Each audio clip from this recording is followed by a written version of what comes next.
You reach for the lantern where it hangs on its iron hook beside the watchhouse door. Your fingers know the shape of the handle without looking, the smooth curve worn by many hands over many nights. You lift it down and set it on the wooden table that stands against the wall. The table is plain and sturdy, its surface marked with faint rings from cups of broth long ago finished. The lantern sits there now, waiting for you to begin the small, careful work of bringing it to life. You unscrew the cap of the oil reservoir and tilt it gently under the light of the single candle that always burns on the shelf above. The oil inside is clear and pale golden, and you see that it reaches the line scratched into the glass that marks full. This is the first thing you check every night, though it rarely needs filling, because you always fill it when you return. You twist the cap back on and give it a quarter turn more, just enough to seal. The metal is cool against your thumb. Next, you slide open the tiny door that protects the wick. The wick is blackened at its tip, but still long enough for a long night.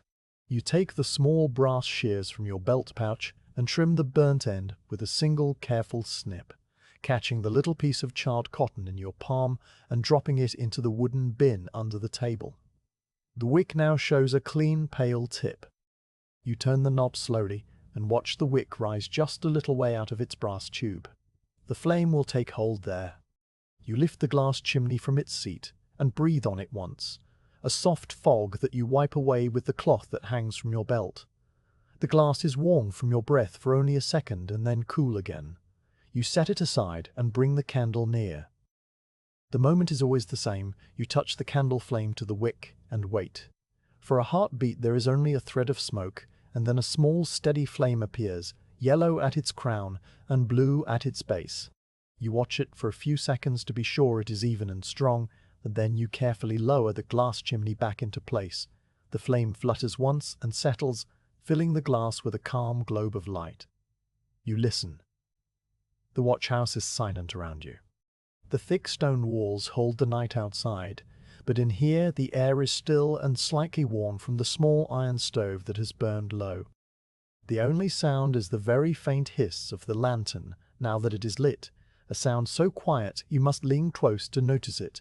You adjust the wick again, turning the knob back a hair, and the hiss grows softer. The light is just right, not so bright that it will blind you in the dark streets, not so dim that you will miss a door latch or a step. Now you pull on your watchman's coat, which hangs on a peg by the door. The wool is heavy and rough on the outside, but lined with something softer that has worn thin at the elbows. You button it from bottom to top, feeling the familiar tug of each button through its buttonhole. The collar stands up around your neck, and you fold it down once. You pick up your gloves from the bench, but do not put them on yet. You hold them in your left hand. The canister of spare oil is already on your belt, and you touch it to make sure the cap is tight. You pat your pocket where the small shears live and feel their shape. Everything is in its place. You reach for the watchbook on the shelf and open it to the page marked by a thin leather strip.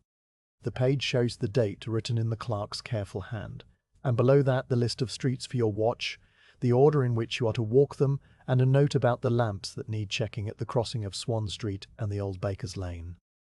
You have read these same words for so many nights that you hardly need to look at them now, but you look anyway because it is part of the rhythm. You close the book and leave it on the table. The moment arrives when you must step outside. You take the lantern in your right hand and feel its weight settle into your wrist. You pull open the heavy wooden door just wide enough to pass through. The door swings without a sound because you oiled the hinges 2 days ago. The night air touches your face for the first time, and you pause on the stone step. The cold is not sharp, but slow, the kind of cold that creeps into the folds of your coat and waits there. It carries a faint smell of old chimney soot and damp stone, with something else underneath that is harder to name, the absence of cooking fires and open doors and people walking. You let your eyes grow used to the dark. The sky above is heavy with clouds that hide the moon, so the only light in the street is the one you hold. The cobblestones in front of you gleam with a thin layer of moisture, not quite rain, not quite fog, a mist that settled during the evening and has not yet lifted. You step down from the watchhouse door, and your boot meets the first cobble with a soft sound. You close the door behind you, pressing it until you hear the latch click. You stand still for a moment, listening to the city. You hear nothing. The silence is not empty. It is a kind of presence, a blanket that has been laid over every street and alley, pressing down on the rooftops, filling the spaces between the houses. You have learned to move inside this silence, as though it were deep water, slowly and without splashing. You begin to walk. Your pace is measured, a stride that matches the length of 2 cobblestones and a little more. You do not count them, but your feet know the pattern from the first step. The stones are worn smooth in the middle and rougher at the edges, and your boots find the smooth parts without any thought from you. The sound of your walking is a soft, repeated crunch, a noise so regular that after a few moments it becomes part of the silence rather than an interruption. The lantern swings on its short chain with your movement, and the circle of light sways gently from side to side. It throws moving shadows against the walls, but you do not watch them. You watch the street ahead. The first house on your right is number 4, a narrow house with a steep roof. Its door is painted a dark green that looks almost black in the lantern light. You stop and lift the lantern a little higher. The iron latch is in place, the heavy bar across the door just as it should be. The lower window beside it is shuttered from the inside, no crack of light showing anywhere. A notice is pasted to the doorpost, a paper from the council. The ink is faded, but you can still read the large letters, Q where a an or te. Below that, a date written in a smaller hand, and the seal of the city pressed in red wax. You see this notice every night, and every night it has not changed. You move on. The second house stands close to the first, so close that only a narrow gap separates them. This gap is called a snicket, and it is too dark to see into. You shine the lantern down it briefly as you always do, and see only wet stone and a few dry leaves that have blown in from somewhere. No movement, no sound. You straighten up and continue. The door of the second house is painted a faded blue, and its latch is also firm. The shutter upstairs is slightly crooked, one hinge loose, the same as it was yesterday and the day before. You note it as you pass, a small thing to mention in the watch report if you remember. You probably will not mention it because it has been loose for months and no one has come to fix it. Some things simply stay as they are. Now the street opens slightly into a small square, though it is less a square and more a widening where 3 streets meet. In the center stands a stone horse trough, dry now for many weeks. You walk around it, your light catching the shallow puddle of rainwater that has collected in one corner. The water reflects the flame as a small gold coin. A bench sits against the wall of the corner building, and the building itself is a bakery, its sign a wooden loaf hanging from a bracket. The shutter is pulled down tight, but a faint breath of old flour and yeast still hangs in the air near the doorway. You stop here, not because there is anything to check, but because this is a point on your route where the watchbook says you should pause and listen for any sound from the next street. You stand still and hold your breath. The silence becomes deeper when you are not moving. You can hear the small tick of the lantern as the metal cools, a sound so slight it might be your imagination. From somewhere far off, perhaps the other side of the city, you think you hear a single faint note, but when you strain to catch it again, there is nothing. It might have been the bell in the old church tower marking the quarter hour, or it might have been a sound inside your own ear. You wait a full 30 counts, and in that time nothing at all disturbs the night. You breathe out and walk on.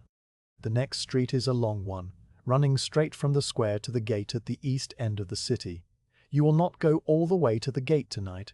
Your route turns left before you reach it. But for a good distance you walk between high buildings whose upper stories lean towards each other, so that the strip of sky above is only a dark ribbon. The lantern light picks out the timbers of the old houses, the blackened beams set into the plaster. Some of the plaster has fallen away in small patches, showing the wattle underneath. The numbers chalked beside the doors are a sequence you follow. 12, 14, 16. You touch each door handle as you pass, a quick light press with your gloved fingers just to confirm that the door is closed. The iron is cold and wet, and your glove comes away with a smear of moisture. At number 18, there is a red cross painted on the door. You do not know when it was put there, and you do not try to remember. The paint has dried in streaks that run down like thin fingers. Under the cross, someone has chalked a row of small marks, perhaps 20, perhaps more. They are too faint to count in the moving light. You note the cross as you note the numbers, and your pace does not slow. Your lantern light touches it for a moment and then moves on, and the door returns to the dark. Halfway down the long street, you come to the first of the street lamps. It hangs from a bracket fixed to the wall of a corner building, an iron cage with a glass lantern inside. The glass is cloudy with soot, but a faint glow still pushes through. You reach up with the small hook that hangs from your belt and catch the ring at the bottom of the lamp, pulling it down gently on its chain. You set your own lantern on the ground between your feet, and the light now shines upward, throwing your shadow tall against the wall. You open the lamp's glass door and look at the wick. It needs trimming. You take out the shears and snip the burnt end, then use the small oil can from your belt to add a few drops to the reservoir. The lamp is one of the newer kind with a clockwork mechanism that feeds the oil slowly, and you wind the key at the side with 3 turns. You lift your lantern, touch its flame to the wick, and watch the lamp catch. The new flame burns steady and clean. You raise the lamp back into place and watch the circle of light it casts on the cobbles and the wall. The circle overlaps with your own lantern's light for a moment before you step away, leaving that small puddle of brightness behind you. You continue walking. After some time you reach the turning where the watchbook tells you to go left into a narrower lane. This lane is called Rope Walk, though no rope has been made here for a long time. The houses are smaller and older, their roofs covered in mossy tiles. The lane slopes downward slightly and the cobbles are uneven, so you pay closer attention to where you step. The mist is thicker here, gathering in the low places, and it wets your face again with a fine spray you can hardly feel. Your breathing becomes a little louder in your own ears, a steady rise and fall that keeps time with your footsteps. You are aware that you have not seen another person, not heard a voice, not glimpsed a face at a window. This is the way of the night watch in these times. The city is under quarantine, and every citizen is ordered to remain indoors from sunset to sunrise. The streets belong to the watchman and to the silence. Sometimes you think about the people behind the shutters, lying in their beds or sitting by their low fires, but those thoughts are like smoke. They drift through your mind and disappear. You do not hold on to them. Your work is out here, under the open sky and the closed doors. You pass a house where a bundle of dried rosemary hangs from the latch. The smell reaches you as you walk by, faint and clean, like a memory of a garden. Then the smell is gone, replaced by the damp stone and the faint oily scent of your lantern. Your boots make a different sound now, a softer sound, because the lane has patches of packed earth where the cobbles have sunk. The rhythm shifts for a few paces and then returns to the hard stone. You stop to check another door, this one with a new notice nailed over the old one. The paper is still fresh, the ink dark and sharp. It is a list of the current rules of the quarantine printed in the same words you have read on a dozen other notices. You read it slowly, the lantern held close. The words are about the hours of curfew, the prohibition of gatherings, the closing of the market, the procedure for reporting illness. You have read it so many times that the words have lost their meaning and become only shapes on the page. You look at the seal at the bottom, the familiar crest of the city, and then you step back. The notice will still be there tomorrow. You realize that you have been walking for nearly an hour. The thought arrives without any sense of hurry. Time in the night watch moves differently. It stretches and contracts in ways you stopped measuring long ago. You know the hour will come when the church bell tolls, and until then, you simply walk. There is a deep ease in this, a freedom from the need to be anywhere or do anything other than place one foot in front of the other. The night asks nothing more of you. You turn another corner and find yourself on a street you know very well, a street of tall, narrow houses with pointed gables. The upper windows are dark, but a faint line of light shows under a door far down the street. That will be a candle left burning for a sick room, or perhaps a prayer light. You do not go to investigate because your orders are clear. You do not knock on doors. You do not call out. You only walk the perimeter and note what is closed and what is open, and this door is closed. The light underneath is thin as a thread and will burn out on its own. You pass it and continue. The lantern wavers for a moment, and you stop to adjust the wick. The flame has grown a little tall and is beginning to smoke the glass. You turn the knob down a fraction, and the flame shrinks, becomes steady again. The glass is warm now, and the heat comes through your glove when you hold the lantern close. You look up at the sky. The clouds have thinned a little, and a few stars are visible in a patch of deeper darkness. They give no useful light, only a sense that the sky is still there, still turning above the city. Your feet are growing accustomed to the cold, the wool of your coat holds the heat of your body, and the movement of walking keeps your blood moving. Your mind drifts.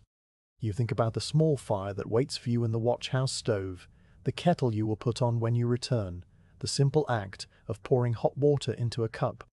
You do not think about these things with longing, only with a quiet recognition that they wait for you at the end of the watch. Until then, there is only the street, the doors, the lamps. You arrive at the next lamp, a different type, an old one with a simple oil pan and a floating wick. You lower it and see that the oil is still sufficient, the wick burning evenly. You blow a little air through the glass to clear the dust, then raise it back. The chain clinks softly, a sound that echoes for a tiny moment and then is gone. You pick up your lantern and move on. The street ends at a small churchyard. The gate is locked, a heavy chain through the ironwork. Beyond the gate you can see the shapes of the gravestones, some standing straight, some leaning. You do not enter the churchyard. It is not part of your watch. But you walk along the outside wall, your lantern light scraping across the old stone. The stones are covered in moss, and the lettering is worn away. You think of the names that were once carved there, now unreadable. The thought does not trouble you. It is just a thought. Past the churchyard, you turn back towards the center of your district. You are now walking on a wider street that was once a market street. The stalls are gone, of course, taken down or packed away months ago. But the cobbles still show the marks where the poles stood, darker circles in the stone. Your lantern light passes over them one by one, and for a moment you can almost hear the noise of the old market morning, the call of the fishmonger, the clatter of the tinsmith's cart. But the memory is faint and distant, and the silence quickly covers it again. The only sound is your footsteps, still steady, still even. You see something small move at the edge of your light. It is a cat, a thin grey cat sitting on a doorstep. Its eyes catch the lantern flame and glow green for a second, before it turns and slips through a gap in a fence. The cat is the only living thing you have seen tonight, apart from yourself. Its presence does not disturb the silence. It belongs to the night as much as you do. You walk on. The mist begins to thicken again, rolling in from the river that lies beyond the south wall. It curls around your ankles and makes the light of the lantern seem smaller, more contained. The circle of visibility shrinks, and the walls of the houses become soft grey shapes that appear and disappear. You walk more slowly now, not because you are lost, but because the mist demands a slower pace. It would be easy to miss a step or a change in the street. You count the doors again. Number 42, number 44, number 46. Each door is shut. Each shutter is drawn. The mist muffles even the sound of your boots, so that the world becomes a silent white-grey tunnel with you at its center. You could be the only person left in the city, and you would not know the difference. The thought is oddly peaceful. Ahead, you see the familiar shape of the watch house. You are not finished with your round yet. You are simply past it on the loop and will now walk the other half. But you pause for a moment outside the door and listen. Inside, the candle still burns on the shelf. You can see its faint glow through the small window. You do not go in. You adjust the strap of your coat, shift the lantern to your other hand, and begin the second half of the watch. This part takes you along a row of shops, a tailor, a chandler, a bookbinder. Their signs hang motionless above the doors. The tailor's sign is a wooden pair of shears, the chandler's a candle, the bookbinder's a book. You'll have walked past them so many times that you know the order by heart. The tailor's shutters are painted dark brown, the chandler's light blue, the bookbinder's a faded red. You check each door, the tailor's latch is cool and solid. The chandler's door has a small gap at the bottom where a mouse might enter, but the door is locked. The bookbinder's door has a notice in the window that says closed until further notice, or is as it should be. The night is deep now. You feel it in the weight of the air and the slow rhythm of your own heart. The silence is so complete that you can hear the small sounds inside your own body, the soft rush of your breath, the faint creak of your knee, the tiny rustle of your coat with each step. These sounds are not distractions, they are part of the fabric of the watch. You walk on, and the streets repeat themselves. The same doors, the same lamps, the same cobbles. Yet each repetition is slightly different because the night itself has changed, grown deeper, colder, quieter. The flame in your lantern burns steadily, a small companion. You think of the hours that are past and the hours that remain, not as numbers but as a gentle slope that you are descending. There is no hurry, there is no destination except the end of the watch, and that will come in its own time. You pass the well at the crossing of two streets, a round stone structure with a wooden cover. You shine your lantern down the gap between the cover and the wall and see the still water far below, a black mirror. The water does not move. You lift the cover just enough to check that the rope and bucket are in place, then lower it again. The bucket is there, the rope is dry and strong. This well serves the whole neighborhood, and you are one of the people who keeps an eye on it. The city relies on small acts like this, repeated night after night. The city relies on small acts like this, repeated night after night. You turn and walk back along the long straight with the leaning houses. This time, you walk on the opposite side, according to the watch order. The doors here are numbers 1, 3, 5, odd numbers running down to the square. You check each one in turn. At number 7, the red cross you saw earlier on the other side has a twin here. A smaller cross, more faded. Under it, a few strands of dried lavender are tied with string. You touch them lightly, and a faint dusty scent rises. Then you leave them. Your watch is now in its deepest part. The moon, which had been hiding, appears briefly in a gap in the clouds, a thin crescent that adds a little silver to the mist. It is not enough to see by, but it changes the quality of the dark, making the shadows softer. You stop for a moment to look at it. The moon does not care about the city below, about the quiet streets, or the closed doors, or the notices on the doorposts. It simply hangs there, doing what it has always done. You find this comforting in a way you cannot put into words. You resume walking. The church bell strikes the hour, a single toll that rolls out slowly and then fades. You count 1. It is the first hour of the new day, though the new day is still far off.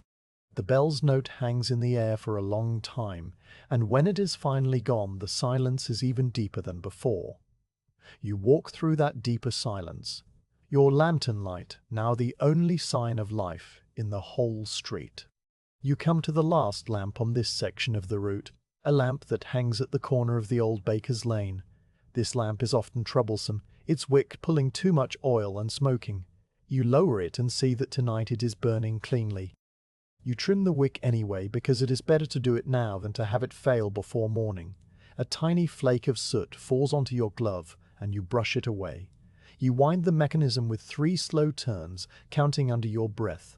Then you raise it back and watch the steady flame. The light touches the wall and the street, and a little part of the sign that hangs above the baker's door. The loaf shape casts a long shadow that wavers slightly. You are nearing the end of this chapter of your watch, the loop that will eventually bring you back to the watch house. But for now, there is still street ahead, still doors to pass, still the rhythm of your own walking. The lantern swings gently, the flame steady, the city asleep around you. You place one foot in front of the other and continue into the night.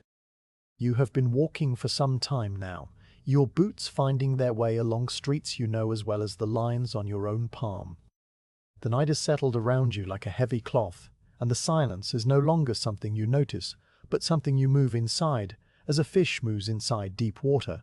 Your lantern burns steadily, the flame a small golden leaf that opens and closes with your motion. Ahead lies the long street, the one the watchbook calls Mercer's Way, though no Mercer has lived there in living memory. It is simply the long street, and it is time to walk it. You come to the corner where the narrow lane meets the broad way, and you pause there for a moment to let the lantern's light fall on the signpost. The sign is old, the letters faded to faint grooves in the wood. You do not need to read them. You know that one arm points to the watch house and the other points along the street you are about to take. You turn your face towards the long street, and the full length of it opens before you. A straight dark channel between rows of houses that stand shoulder to shoulder on either side. The upper stories lean forward slightly, as if the buildings are bowing their heads together in sleep. The sky above is a narrow strip of deep indigo, pinched between the rooftops, with no stars visible now. You begin to walk along the left side, as the watch order instructs. The cobbles here are larger and more even than in the lanes, laid down long ago by masons who knew their trade. Your footsteps make a different sound on them, a deeper, slower sound, less of a crunch and more of a soft clock. The lantern swings on its chain, and the circle of light travels with you, just touching the base of the walls and the lowest edges of the shuttered windows. The upper floors remain in darkness, their shapes only guessed at. The first thing you notice is the numbers. Every door on this street has a number chalked beside it, white against the dark timber or the plaster. The numbers were put there by the wardens when the quarantine began, a way of keeping an account of every household. You look at the first door, a narrow door painted a sober grey. Beside it, in a careful hand, the number 22 is chalked. Underneath the number, a small cross mark, the kind that means the house was inspected and found to be following the rules. The chalk is slightly smudged from the damp air, but the number is still plain. You touch the iron handle with your gloved fingers and feel its familiar cold roughness. The handle does not move, the latch is firm. You release it and step on. The next door is number 24. The same grey paint, the same iron handle, the same small cross mark. You touch it, and it is firm. The shutter beside it is closed, the iron bar across the window resting in its brackets. A single dry leaf is caught in the gap between the shutter and the wall, and you pluck it out without thinking, letting it fall to the cobbles. It makes no sound. The rhythm establishes itself quickly. 4 steps between each door, sometimes 5 where the houses are wider. You walk, you stop, you lift the lantern, you check the number, you touch the handle, you walk on. The metal of each handle has a slightly different temperature, some colder than others, some damp, some dry. Your glove collects the moisture, and you feel it cooling your palm. The lantern's hinge gives a tiny creak every 3rd swing or so, a sound so small you hardly hear it now. You count the numbers as you go, 26, 28, 30. They are all even on this side, climbing by 2s. You remember that on the other side they will be odd, and you will walk that side later. The thought does not hurry you, it is simply a fact, like the fact that the cobbles are grey and the sky is dark. You walk on. At number 32 there is a notice pasted to the doorpost. You stop and lift the lantern higher to read it. The paper is yellow and curling at the edges, the ink brown with age. It is an order from the council, printed in the same large letters you've seen on many other notices. The words tell that no person shall leave their house between sunset and sunrise, that no goods shall be passed from hand to hand, that all gatherings are forbidden. The paper is torn at one corner, but the words are still clear. You read them slowly, your lips moving just a little, not making any sound. You have read this notice many times on many doors, and the words have become as familiar as the shape of the street. They do not change. The paper is still here, the quarantine is still in force, and you are still walking. You lower the lantern and move on. The houses on this side show small differences to the eye that looks carefully. One has a stone lintel carved with a pattern of leaves, worn almost smooth. Another has a narrow window beside the door, its shutter painted a faded blue. A third has a boot scraper set into the cobbles, a curved iron bar that glints in the lantern light. You note these things without stopping, small landmarks on a map you carry in your body. You know that after number 42 comes the house with the crooked chimney, and after that, the house where the shutter has a knot in the wood, that looks like a bird in flight. You have walked past these things so many times that they are no longer separate from your walking. They are part of the same quiet flow. Your boots make a steady rhythm, a soft scuff and press. Scuff and press. The sound is the only sound in the street apart from the tiny hiss of the lantern. The silence between footsteps is long and full, and you breathe into it without hurry. Your breathing has settled into a pace that matches your walking. In for 4 steps, out for 4 steps. You do not force this. It has happened on its own, over many nights. You reach the house with the crooked chimney and glance up. The chimney leans a little to the left, propped by an iron brace that was put there years ago. The brace is rusted, and a thin line of rust runs down the plaster like a tear. The chimney does not smoke tonight. No smoke rises from it. You lower your eyes and continue. The house with the knot like a bird is next. You pause there, not because you need to, but because the watchbook says you should pause every 20 doors and listen. You stand still and let the silence gather around you. Your own heartbeat is a soft, slow thud that you can feel more than hear. You listen past it, into the street. Nothing. No voice, no footstep, no creak of a window. The city is holding its breath. You count 10 slow beats and then walk on. The pattern continues. Number 46, number 48, and then where's the good breath you've had? The numbers are chalked in different hands, some neat and small, some larger and looser. The wardens must have worked in pairs, or perhaps the same warden wrote them on different days with different chalks. You notice the slight variations. The way the 4 is sometimes open at the top and sometimes closed, the way the 6 curls upward or stays straight. These small differences are a kind of company, the traces of other hands that were here before you, though you have never seen them. At number 50 you come to a door that is different from the others. It is wider and taller, with a small window above the lintel, a fanlight. The glass is dark, but you lift the lantern and see that it is intact. The door itself is painted black and has a brass handle instead of iron. The handle is polished smooth from use, and it reflects the lantern flame as a tiny yellow star. You touch it and feel the cold brass, smoother than the iron. It does not turn. The number chalked beside the door is 50, and below it the cross mark is slightly crooked. You step back and notice a small bundle of dried herbs tied to the handle with a piece of string. The herbs are brittle and grey, and they crumble a little when your glove brushes them. A faint dusty scent rises, something like mint or perhaps sage. You leave it as it is and walk on. The long street continues straight before you, its end invisible in the darkness. The mist that had been gathering earlier has not thickened.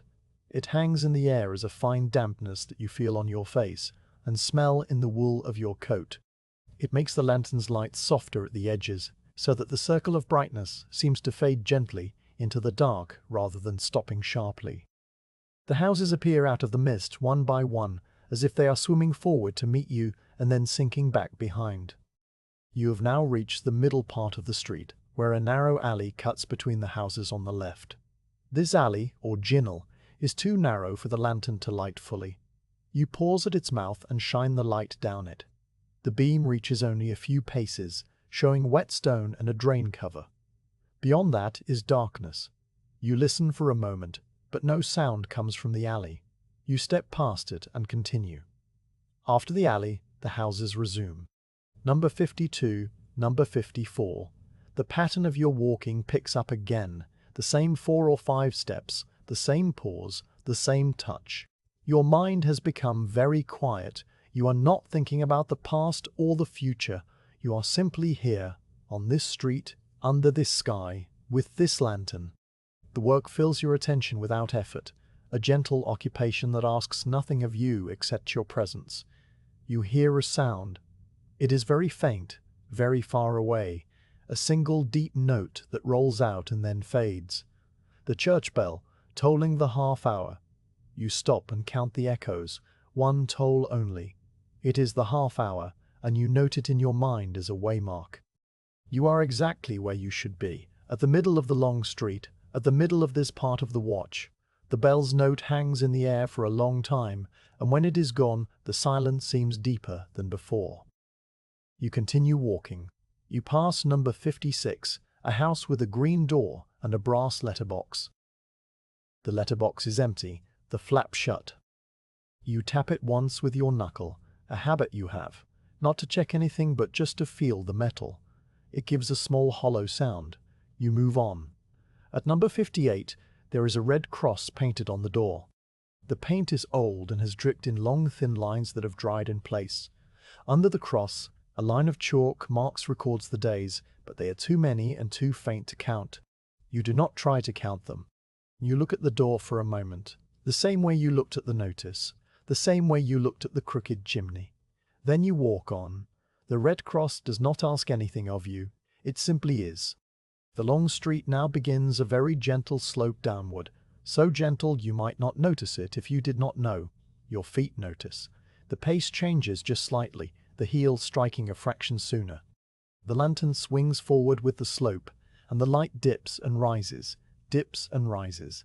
The houses on this lower part are older, their timbers darker, their plaster more patched. One has a crack running from the lintel to the ground, a crack that has been filled with mortar, that is now crumbling.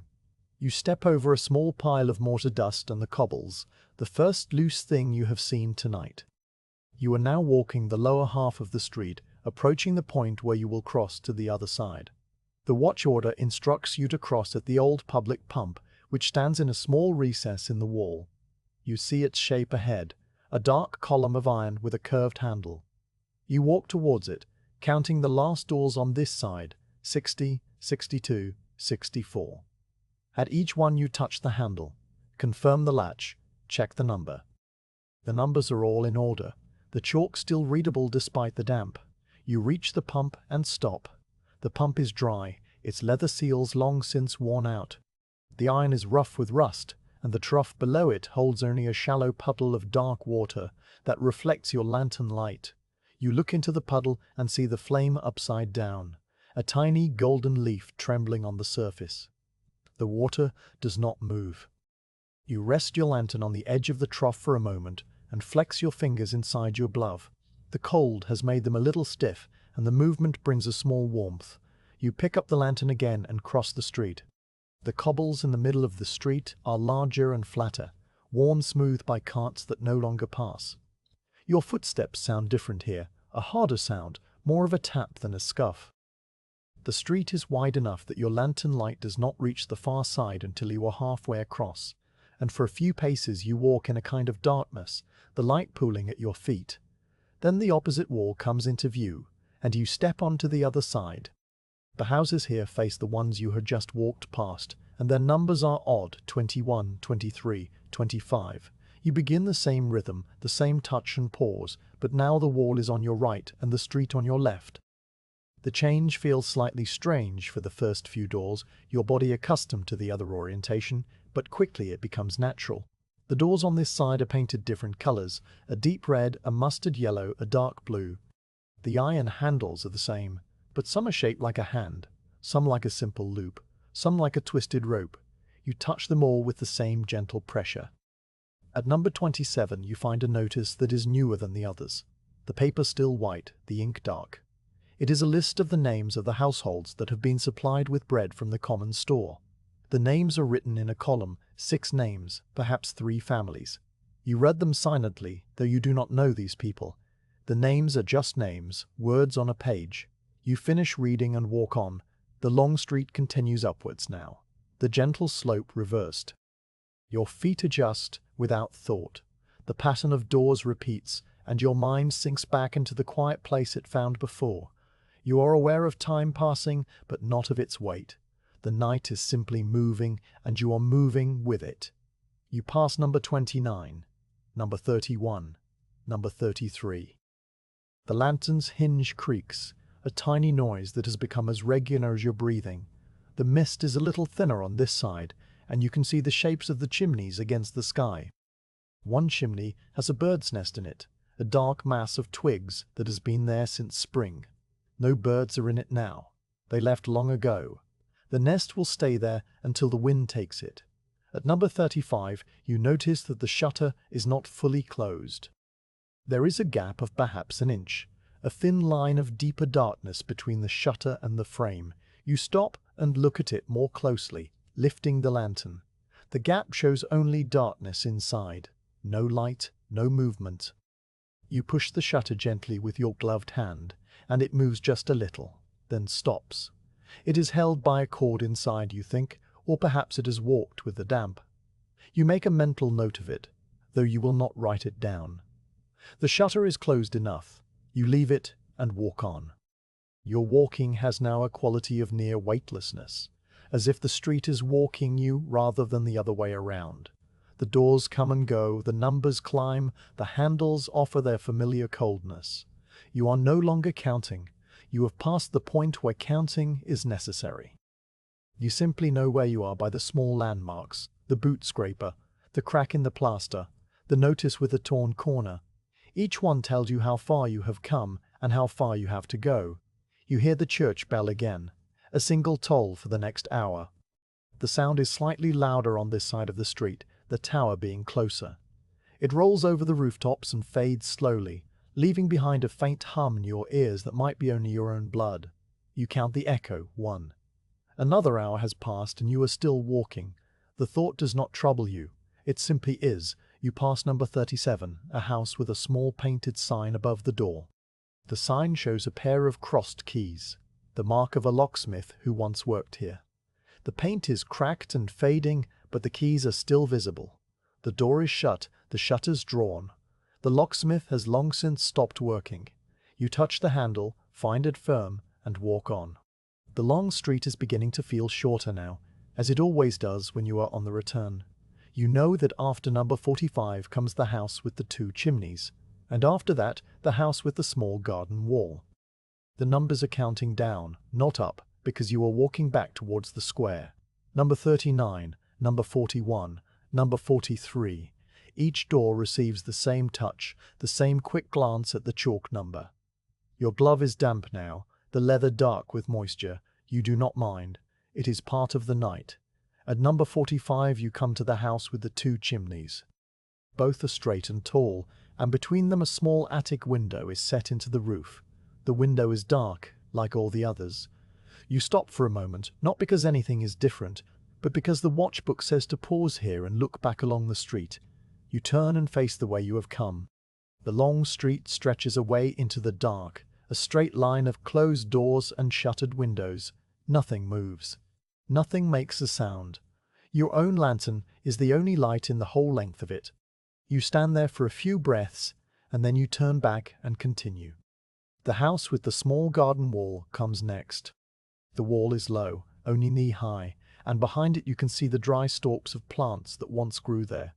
A rosemary bush, perhaps, or lavender. The stems are black and brittle, and they rattle very softly when a breath of air moves through them. The air is still tonight, so they are silent. You touch the wall as you pass, the stone cold and rough. You are nearing the corner where you will leave the long street and turn back towards the watch house. The final doors appear out of the mist. Number 47, number 49, number 51. You touch each handle, check each number. At number 51, there is another notice. This one's so old that the paper has turned grey and the ink is unreadable. Only the seal at the bottom remains, a dark circle of wax. You do not try to read it. You simply note that it is there and move on. The last house on the long street is number 53, a house with a round window above the door, like an eye. The window is dark, the shutter inside drawn. You touch the handle and find it firm. The chalk number is fresh, as if someone has renewed it recently. The cross mark is clear and straight. You stand for a moment at the corner looking back one last time along the street you have walked. The long straight way is quiet and still, its doors all checked, its numbers all in order. You have done what you came to do. You turn the corner and leave the long street behind. The lantern light swings around with you, and a new street opens before you. But that is for the next part of the watch. For now, you are simply walking, your feet finding their way, the silence settling around you once more. You turn the corner and the long street is behind you. Ahead lies a district of smaller lanes and crooked alleys that weave between the older houses, a part of the city where the buildings are lower and the roofs are covered in mossy tiles.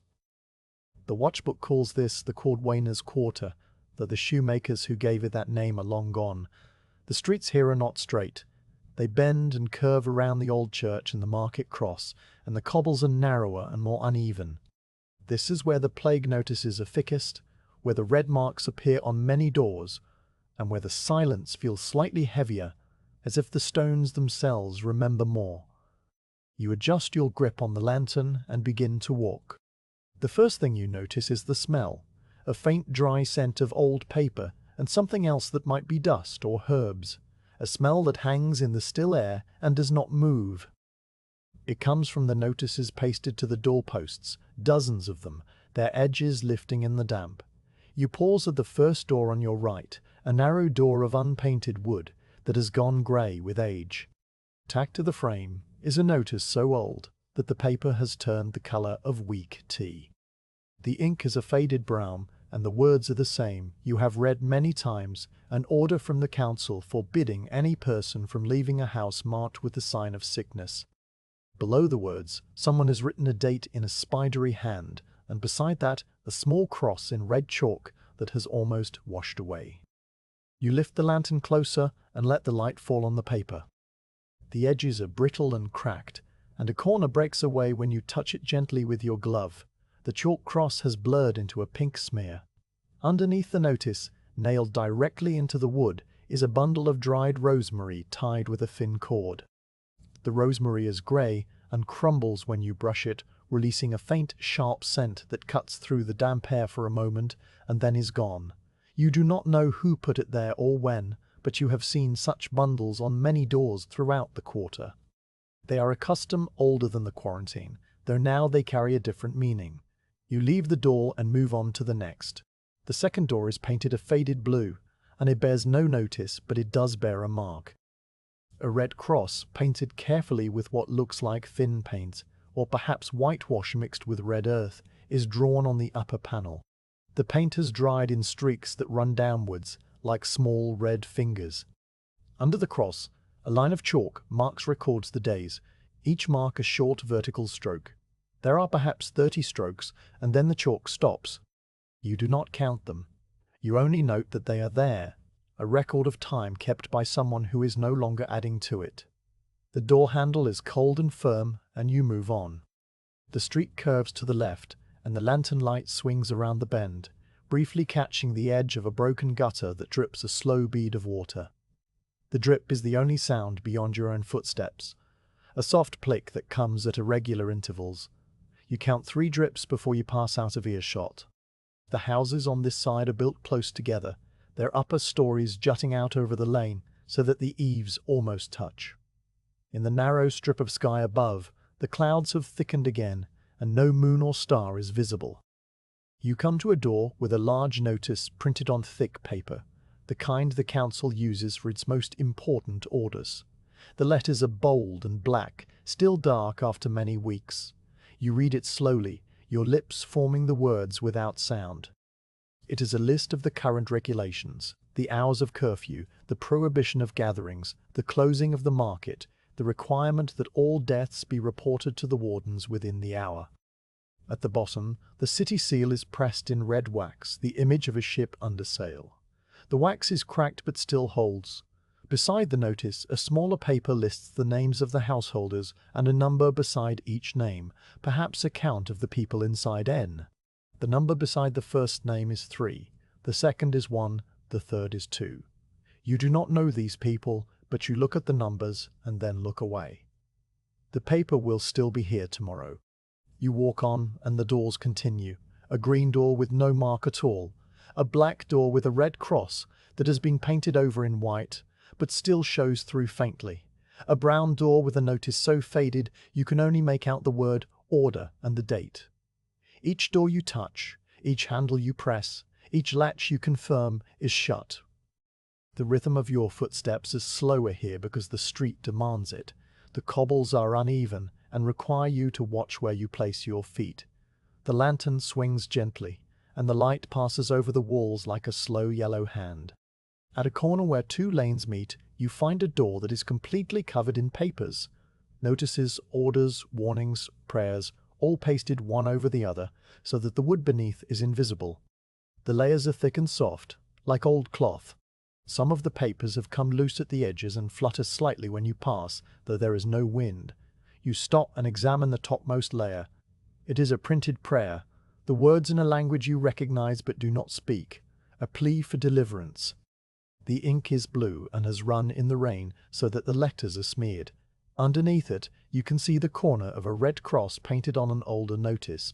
The whole door is a palimpsest of fear and hope, layer upon layer, and yet the door is simply a door, its latch firm, its threshold swept clean. You touch the handle and find it cold and still. You move deeper into the quarter, and the red crosses become more frequent. Some are large and carefully painted, filling the whole upper panel of the door. Others are small and hasty. A quick stroke of the brush, the paint splattered on the surrounding plaster. Some are old and faded to a rusty brown, and some are fresh enough that the color still has a hint of brightness in the lantern light. You do not linger on any of them. You simply note them as you pass, the same way you note the numbers chalked beside the doors and the condition of the shutters. They are part of the street now, as much as the cobbles and the drain pipes. At one door, the red cross is accompanied by a line of chalk that runs all the way down to the ground, a long vertical mark that has been renewed many times. The chalk is thick and white, and it forms a small pile of dust at the base of the wall where it has fallen. You step over the pile carefully. Under the cross, in a different hand, someone has written the word "sick" in large capital letters. The ink is brown and has bled into the wood. The door handle is wrapped in the strip of old cloth, as if the last person to touch it did not want to touch the iron. You do not touch this handle, you press the cloth with your glove, feel the firm latch beneath, and move on.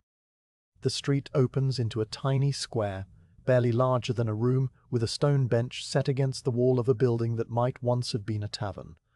The sign is gone, but the bracket remains, a rusty iron curl. On the bench, someone has left a small clay pot containing a few dried sprigs of lavender. The lavender is grey and scentless now, but you remember how it smelled when it was fresh. The pot is cold and damp. You do not move it. You leave it where it is and walk around the square, checking the 3 doors that open onto it. The first has a red cross and a bundle of dried sage. The second has no cross but a notice that says, "Thank you for your patience." The third has a cross so large it covers the entire door, painted in sweeping strokes that go beyond the frame and onto the plaster of the wall. The paint has dripped down the wall in long thin lines, like rain that has frozen in place. You pause in the center of the tiny square and listen. The silence here is different, thicker somehow, a silence that seems to press against your ears. You hear your own breathing, the soft hiss of the lantern, and from somewhere very far away, the faintest sound of running water, perhaps a drain or a gutter. No voices, no footsteps, no creak of a shutter. The city is holding still. You stand for a count of 30, and then you walk on. The next lane is so narrow that you must walk in single file with your own shadow. The walls on either side are close enough to touch, and you trail your gloved fingers along the damp plaster as you pass. The plaster is rough and cold, and your glove comes away with a dusting of white. At the end of the lane, you emerge into a wider street where a row of shops stands shuttered and dark. The first shop is a barber's, its sign a painted pole that hangs motionless. The door is shut, but beside it, on the wall, is a red cross painted directly onto the plaster. The cross is huge, taller than you are, and the red paint has run down the wall in wide streaks that pool on the cobbles. Under the cross, in chalk, someone has written "Closed, Untile God wills." The words are smudged, but readable. You look at the barber's door. The handle is an iron ring, and it is tied with a piece of cord to the doorpost, as if to keep it from being opened. The cord is old and frayed, but it holds. You do not touch it. You move on to the next shop, a chandler's, and its door has no cross, but a notice that lists the prices of candles and soap. The paper still crisp and clean, as if it was put there only yesterday. The prices have not changed. The door is shut, the shutter pulled down. The chandler is inside, or perhaps not. You do not know. The third shop is a bookbinder's, and its door has a small red cross painted at eye level, a neat little mark that seems almost polite.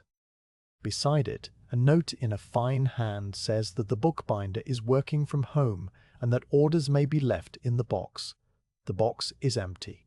The note is dated 6 weeks ago. You look at the date for a long moment and then you walk on. You are now in a part of the quarter where the houses are larger and set back from the street, each with a small front garden behind a low wall. The gardens are overgrown, the plants spilling out over the walls and onto the cobbles. Dry stalks of foxgloves and hollyhocks stand like thin skeletons in the dark. The lantern light catches them as you pass, and they cast long moving shadows that dance on the walls of the houses. The doors here have brass knockers and brass nameplates, and the red crosses are painted on the nameplates rather than the wood. Small careful crosses that seem to apologize for their presence. You stop at one of these doors and lift the lantern to read the nameplate. The name is partly obscured by the cross, but you can make out the letters J. Harewood, Merchant. Under the cross, a chalk number reads 12. The door is shut, the knocker is still, the windows are dark. You touch the handle and find it warm, just slightly, as if a fire burned somewhere inside. The warmth is a small surprise in the cold night, but it does not change anything. You release the handle and walk on. The notices are everywhere now. Some are nailed to posts, some are pasted to walls, some are tied to the ironwork of the street lamps. They flutter when you pass, a soft papery sound that is almost a whisper. You read them as you go, the words repeating and repeating. Quarantine, curfew, sickness, report, order, seal. The letters blur into each other, and you stop reading them as words and begin to see them only as shapes, black on white, patches on the walls. The lantern light passes over them and moves on. You come to a house where the red cross has been painted, and then partly scraped away, the scratches deep in the wood. Under the scratches, a new notice has been pasted. This one a printed form with blanks filled in by hand. The blank for name of householder is filled with a name you do not recognize. The blank for number of persons is filled with the number 5. The blank for days sin first sign is filled with a number that has been crossed out and rewritten several times, so that the paper is torn and the final number is unclear. You look at the form for a moment, and then you move on. Your footsteps carry you past a narrow alley where a single candle burns in a window set high up, a tiny point of light that flickers behind a pane of thick glass. It is the first light you have seen other than your own since you began this part of the watch. You stop and look at it. The light does not move, does not grow brighter or dimmer. It is simply there, a small sign that someone is awake, or perhaps that someone wants the night to know they are still here. You do not wave, you do not call out, you watch the candle for a few breaths, and then you walk on. The light stays behind you, a small yellow star that eventually disappears as the street bends. The red marks continue. Some are fresh, the paint still tacky to the touch, though you do not touch them. You can smell the linseed oil in the paint, a faint tang that mixes with the damp air. Other marks are so old that the wood has absorbed the paint and the cross is now a permanent grey stain. Some doors have no cross at all but a chalk circle instead, or a chalk triangle, or a symbol you do not recognize. Each one means something to someone, but to you they are simply part of the texture of the street, like the grain of the wood and the pattern of the cobbles. You pass a house where the door is slightly open, a gap of an inch that shows a line of deeper darkness. You stop and examine it. The gap is not wide enough for a person to pass, and there is no sound from inside. The door has simply warped in its frame, or the latch has worn loose. You push it gently, and it closes with a soft click. You hold it shut for a moment to be sure the latch catches, and then you release it. The door stays shut. You walk on. The church bell tolls the hour, a single deep note that rolls out over the rooftops and fades slowly. You stop and count. 1. Another hour has passed, and you are still here, still walking, still checking doors. The bell's echo hangs in the air, and then the silence returns, deeper and more complete than before. You stand still for a moment, letting the quiet settle around you. The lantern flame is steady, the wick trimmed just right. You pick up your pace again and continue. The quarter is beginning to thin out now, the houses giving way to larger buildings, a warehouse, a stable, a long low hall that might once have been a guild hall. These buildings have no doors that open onto the street. Their entrances are around the back or down narrow passages. But their walls bear the same notices, the same red marks. A huge red cross is painted on the side of the warehouse, its arms stretching from the ground to the roof.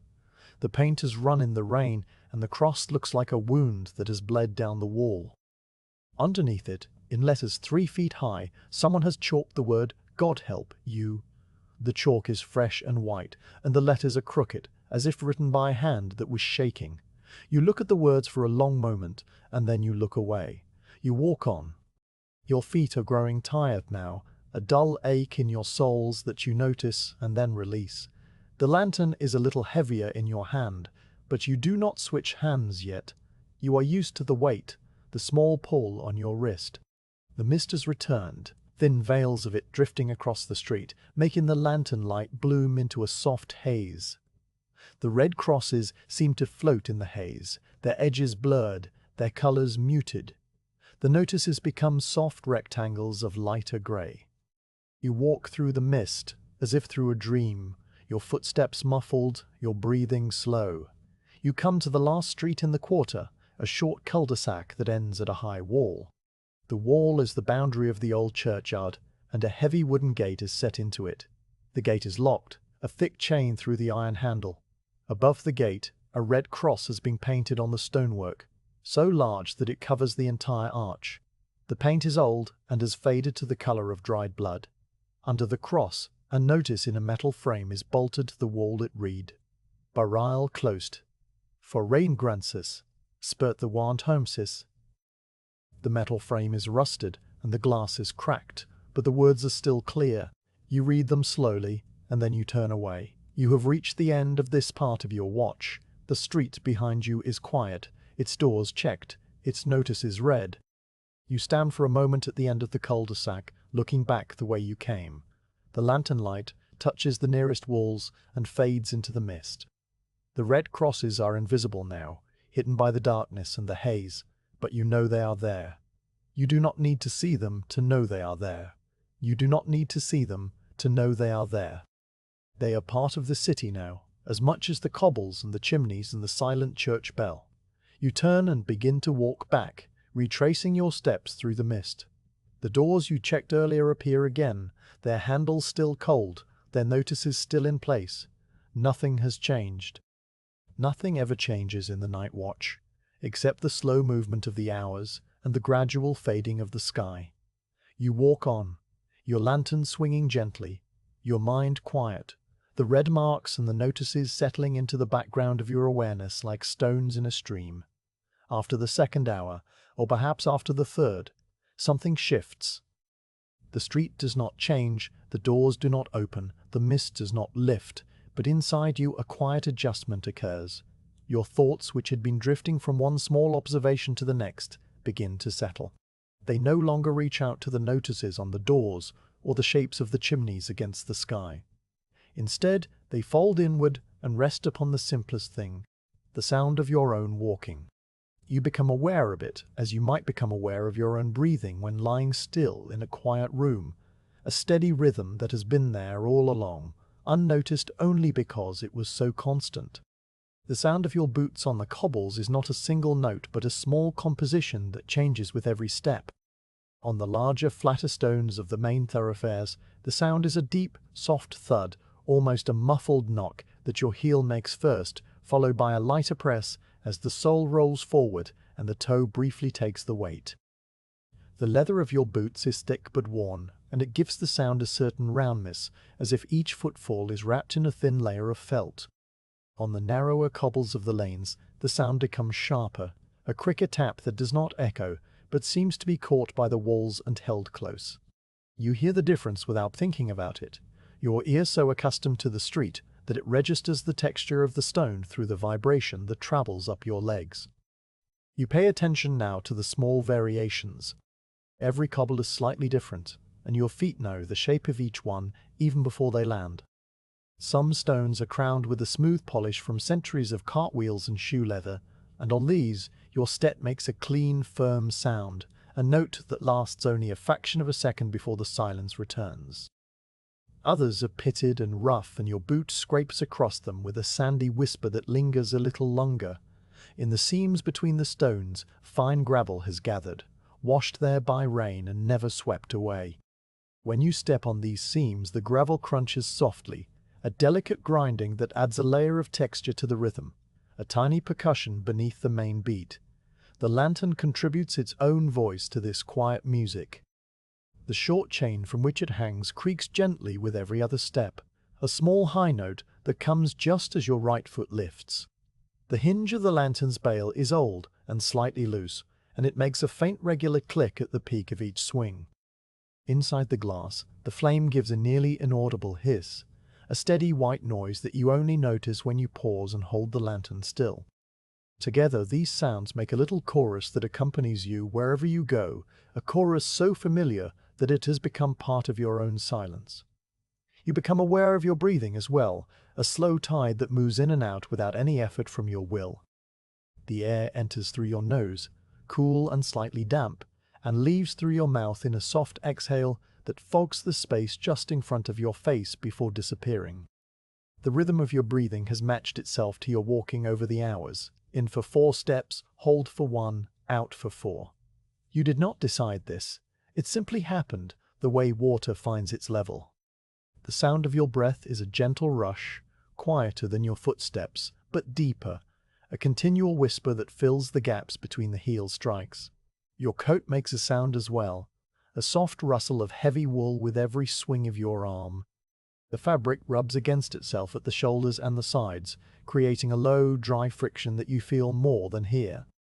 When you adjust the strap of the lantern, or shift your grip on the handle, the leather of your glove creaks, a small crisp sound that stands out for a moment and then vanishes into the larger rhythm.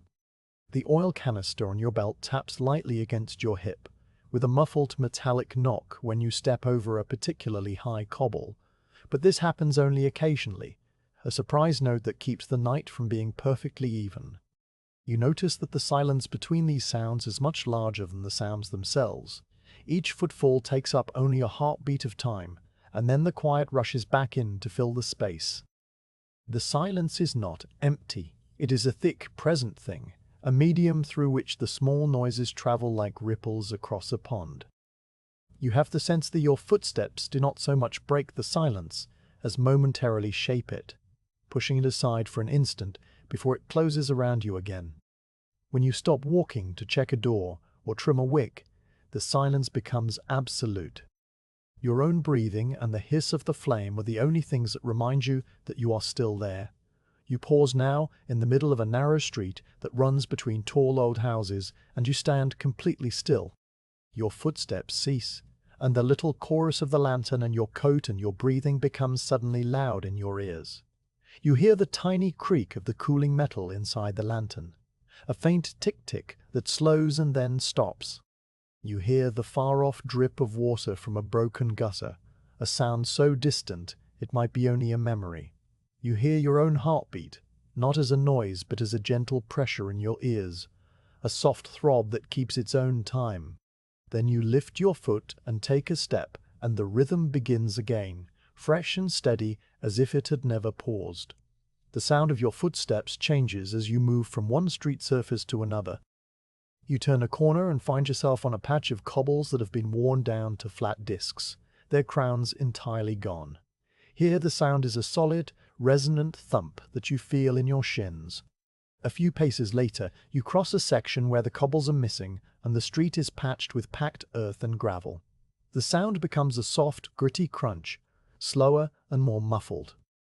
Your foot sinks just a little with each step, and the earth gives a faint sigh as your weight lifts.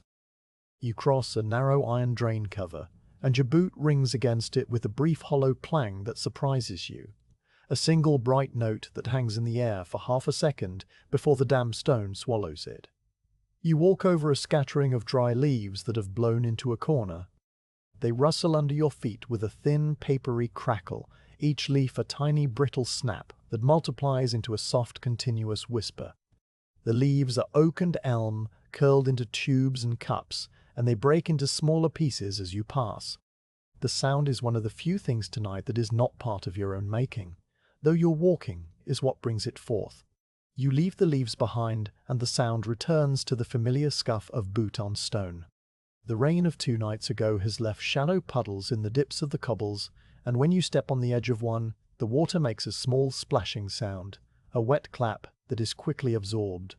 The puddle ripples, and your lantern light breaks into tiny shifting sparks on the surface before the water stills again. You step over the next puddle, and the sound is only a soft thud on dry stone. The alternation between wet and dry, loud and soft, creates a slow pattern that you notice and then let go. Your pace is not hurried.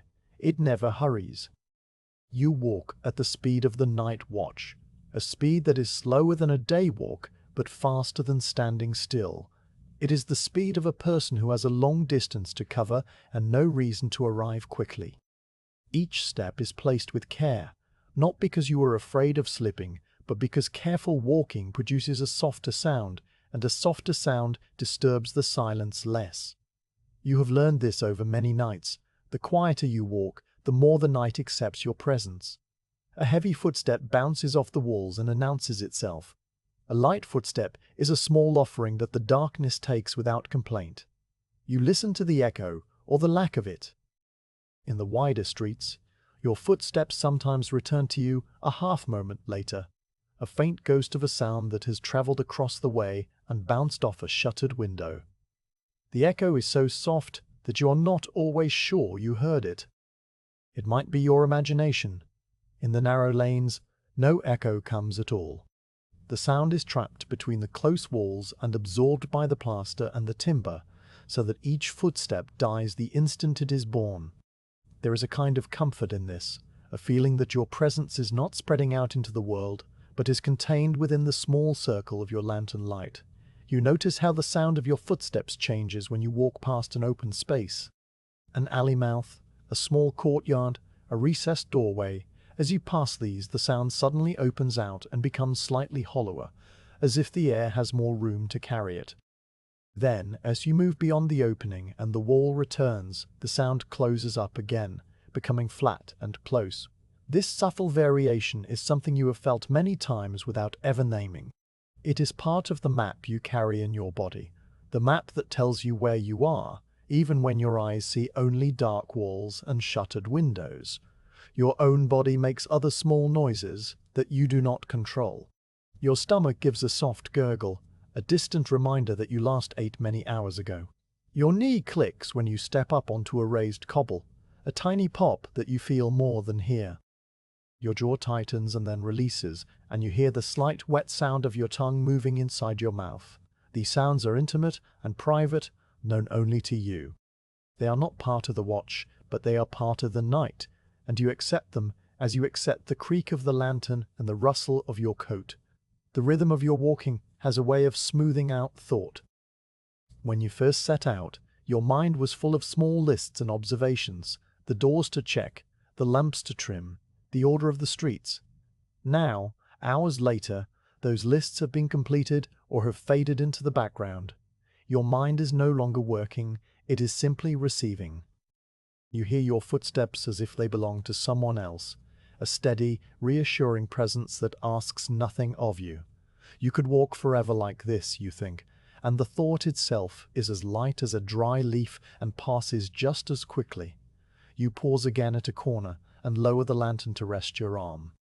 The change in posture makes your spine realign with a soft series of small pops, and you exhale slowly, feeling the breath leave your lungs and miss the air. The sound of your breathing is louder now that you are still, a gentle hush that is almost a sigh. You listen to the night beyond your breath, nothing. The same nothing that has accompanied you all evening, a vast, full nothing that holds the city in its palm. You lift the lantern and resume walking, and the rhythm picks up again exactly where it left off. You walk over a section of street that has been repaired with newer stones, cut square and set tightly together. These stones are smoother and more even than the old cobbles, and your footsteps here are quieter and more uniform. A soft pat-pat that has no variation at all.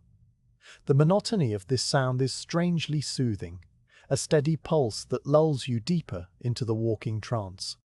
Then the new stones end, and the old cobbles return, and the rhythm regains its subtle irregularity, the tiny differences that keep your attention lightly tethered to the ground. The sound of your footsteps is sometimes joined by other, fainter sounds that you cannot identify. A soft settling of the houses perhaps, a timber contracting in the cold with a single sharp creak, a distant rustle that might be a bird moving in its nest under the eaves, or might be nothing. A low moan of wind that is not really wind, just the movement of air through a narrow gap. These sounds come without warning and disappear without trace. They do not interrupt your walking, they simply occur alongside it, like small fish that surface in a dark pond and then vanish. You become aware of the weight of your own feet. Each step is a small transfer of weight from one leg to the other, a rolling motion that begins in the heel, travels along the outer edge of the foot, and pushes off from the ball and the toes. You feel the muscles in your calves and thighs working with a quiet, tired warmth. The sound of your footsteps is the audible trace of this motion, the record of your passage written in brief notes on the stone. You wonder, in a distant half-formed way, whether anyone hears you from behind the shuttered windows. Perhaps a sleepless person, lying in the dark, listens to your footsteps approach and then fade, and finds in them a small comfort, a sign that the world outside is still ordered, still watched. You do not dwell on this. It is only a passing thought, as soft as the mist. The mist itself muffles sound. You have noticed this before, but now you pay closer attention. When the mist thickens, the air becomes heavier, and the sound of your footsteps seems to travel a shorter distance. It is as if the mist wraps each sound in a damp cloth before it can spread. Your walking becomes even quieter, the scuff of your boots absorbed by the moist air. The lantern light blooms into a soft halo, and inside that halo, you and your sounds are alone. The rest of the world is grey silence. You walk past the door of a house, where a very faint sound comes from within. A low, rhythmic creaking that might be a rocking chair or a loose floorboard. The sound is so faint that you are not entirely sure you hear it. It stops as you pass, or perhaps it does not. You have already moved on. Your own footsteps fill your ears again, and the memory of the sound fades like mist on glass. You are now walking on a gentle downward slope, and your footsteps change accordingly. The heel strikes a little sooner, the roll of the foot is a little faster, and the sound is a little louder because your weight pushes forward more. You lean back slightly to compensate, and the rhythm steadies. This small adjustment is made without thought, your body finding its balance on the uneven grade. The lantern swings forward on its chain, and the light bobs a little lower than usual, casting longer shadows behind you. At the bottom of the slope, the street levels out, and the sound of your footsteps returns to its normal pace. You stop for a moment to listen to the silence, and you hear only the small noises you have been hearing all along. The lantern, your breath, your heart. You are a small island of sound in a sea of quiet, and the quiet does not resist you. It simply lets you be. You resume walking, and as you do, you let the sound of your footsteps become the whole of your attention. There is nothing else. No past, no future, no destination. Only this step, and this one, and this one, each with its own small voice, each falling into the silence and disappearing, like stones dropped into a deep well that never fills. The night is deep, and somewhere at the heart of the city, the old church tower keeps the hours. You cannot see it from the streets you walk, for the roofs and the leaning upper stories hide it from view, but you know its shape as clearly as you know the lantern in your hand. The tower rises from a foundation of dark stone, square and solid, with a single tall window on each face and a slate spire that catches the first light of morning long before the streets below. Inside the tower, high above the empty pews and the silent nave, the bells hang in their wooden cradle, each one a heavy mouth of bronze waiting to speak. They do not speak often, and when they do, it is never in haste. The bells of the old church are not rung to summon or to warn, not any more. They simply mark the passing of the hours. A slow, measured voice that tells the city, time is still moving, even if no one walks the streets to hear it except you. You are walking along a street of modest houses, with low doorways and small square windows, when the first deep note reaches you. It is not a sudden sound. It begins almost below hearing, a thickening of the silence rather than an interruption. The air seems to press inward for a moment, and then the sound emerges from the pressure, a low, round tone that rolls outward from the tower like a ring spreading on dark water. The note is heavy and slow, and it takes its time reaching you. By the time it arrives, it has gathered the texture of the journey, softened by the mist in the tiles of 1,000 roofs, muffled by the shuttered windows and the drawn curtains. It touches your ears not as a sharp clang, but as a deep, gentle hum that fills the space around you. You stop walking the moment you hear it. This is a habit so old that your feet obey before your mind has formed the thought. You stand still, the lantern held steady, and you listen. The first toll is a single note that lasts for several of your slow breaths. It begins with a firm onset, a clear bronze voice that then begins to decay, the sound slowly loosening its grip on the air, sinking into a lower hum, and finally dissolving into a silence that is not quite silence because a trace of the tone still lingers in your chest. You count in your mind, 1. The pause that follows is long and full. The bell will not strike again until the vibration of the first toll has fully died, and the ringer, high in the tower, waits for the exact moment. You use this pause to note where you are. You're at the corner of Gate Street and the little lane that leads to the old granary, exactly where you should be at this hour according to the watchbook. You know this not from the street signs, which are too faded to read in the dark, but from the shape of the cobbles and the angle of the wall. The bell confirms it. 1 toll means the first hour after midnight has arrived and you are on schedule. The second toll comes. It begins the same way, a low gathering of sound that builds and then blooms outward, and you feel it as much as hear it, a gentle pressure on your skin. The note is slightly different from the first, though the bell is the same. The air has shifted, the mist has thickened a little, and these small changes shape the sound, giving it a different color, a different weight. You count. 2. The note decays slowly, its edges blurring into the mist, and then the silence returns. You stand still, breathing in the quiet, waiting to be sure there is no third toll. The hour is 2, and the bell is done. When the silence has settled fully, you begin to walk again. The sound of your boots on the cobbles seems louder for a moment, as if the bell has opened your ears. Then the rhythm absorbs you, and the street returns to its quiet pattern. But the toll still lives somewhere inside you, a faint vibration that you carry in your breastbone, a memory of sound that slowly fades as you move on. You think about the ringer in the tower, a man whose name you do not know, but whose work you understand. He climbs the narrow stair in the dark, a small lantern of his own lighting the way, and he pulls the rope with a steady rhythm, counting the hours as you do. The two of you are connected by the sound, though you have never met.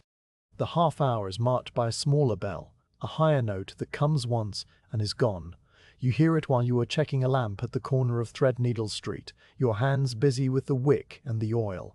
The sound is a single bright ping that cuts through the mist without effort, a silvery note that hangs in the air for only a moment before it vanishes. You do not stop for the half-hour bell.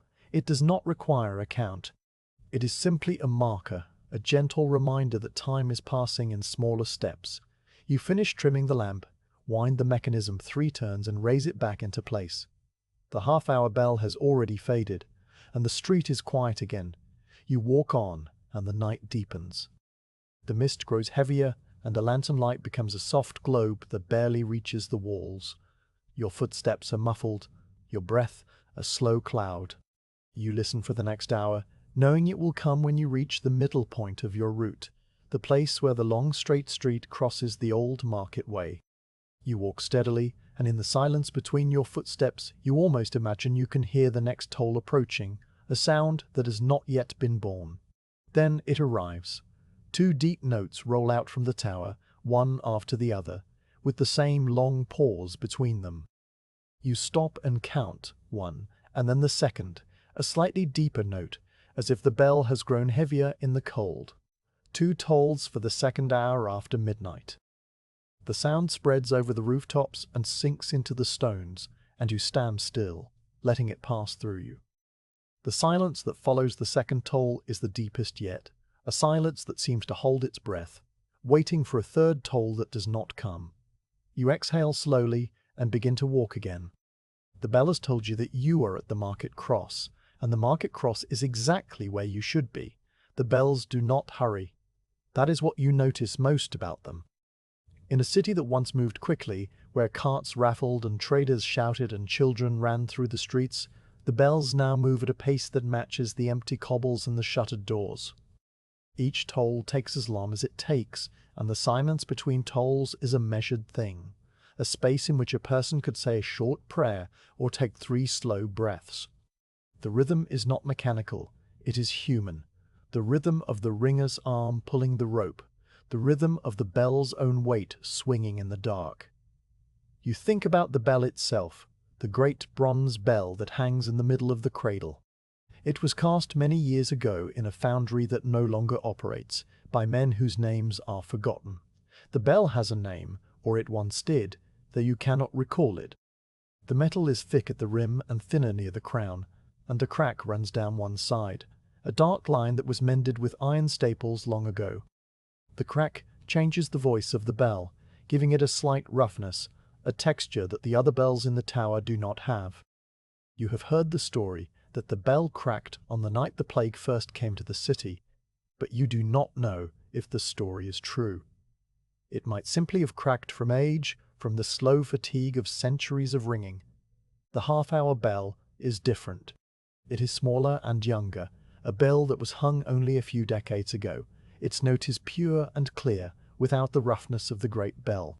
When it rings, you imagine the sound as a thin silver thread that briefly stitches the sky to the earth and then dissolves. It rings once only, a single high note that does not demand a response. You hear it as you walk past the shuttered bakery, and the note seems to hang in the air just above the sign of the wooden loaf before it fades. Time passes, and the next hour comes. 3 tolls roll out from the tower, each one a deep bronze wave that fills the street from wall to wall. You stop and count, 1, 2, 3. The third toll is the longest, also it seems, the sound lingering in the cold air like a breath of smoke. 3 tolls for the third hour after midnight, the deepest part of the night. The silence that follows is so complete that you can hear the tiny tick of the cooling lantern, a sound that is usually too small to notice. You stand in that silence for a long moment, the 3 tolls still vibrating in your memory. The night is half done, or perhaps more than half. The bells do not tell you how much remains. They only mark the current hour, leaving you to calculate the rest. You resume your walking, and your pace adjusts itself to the new hour. The third hour after midnight is a slower hour, an hour in which the cold seems to press closer and the mist thickens into a fine drizzle that you feel on your face. The lantern light seems smaller now, a tiny yellow bead in the vast dark of the city. You walk along a street of tall houses with pointed gables, and the bells are silent. You will not hear them again until the half hour, and then not again until the 4th hour. In the meantime, you carry the last toll with you, a faint echo that your mind replays without effort.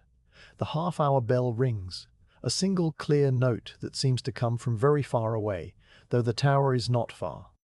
The mist has dampened the sound, wrapped it in layers of wet air, so that the note arrives soft and distant, like a bell rung under water. You stop for a moment to listen, though you do not need to. The sound passes, and you walk on.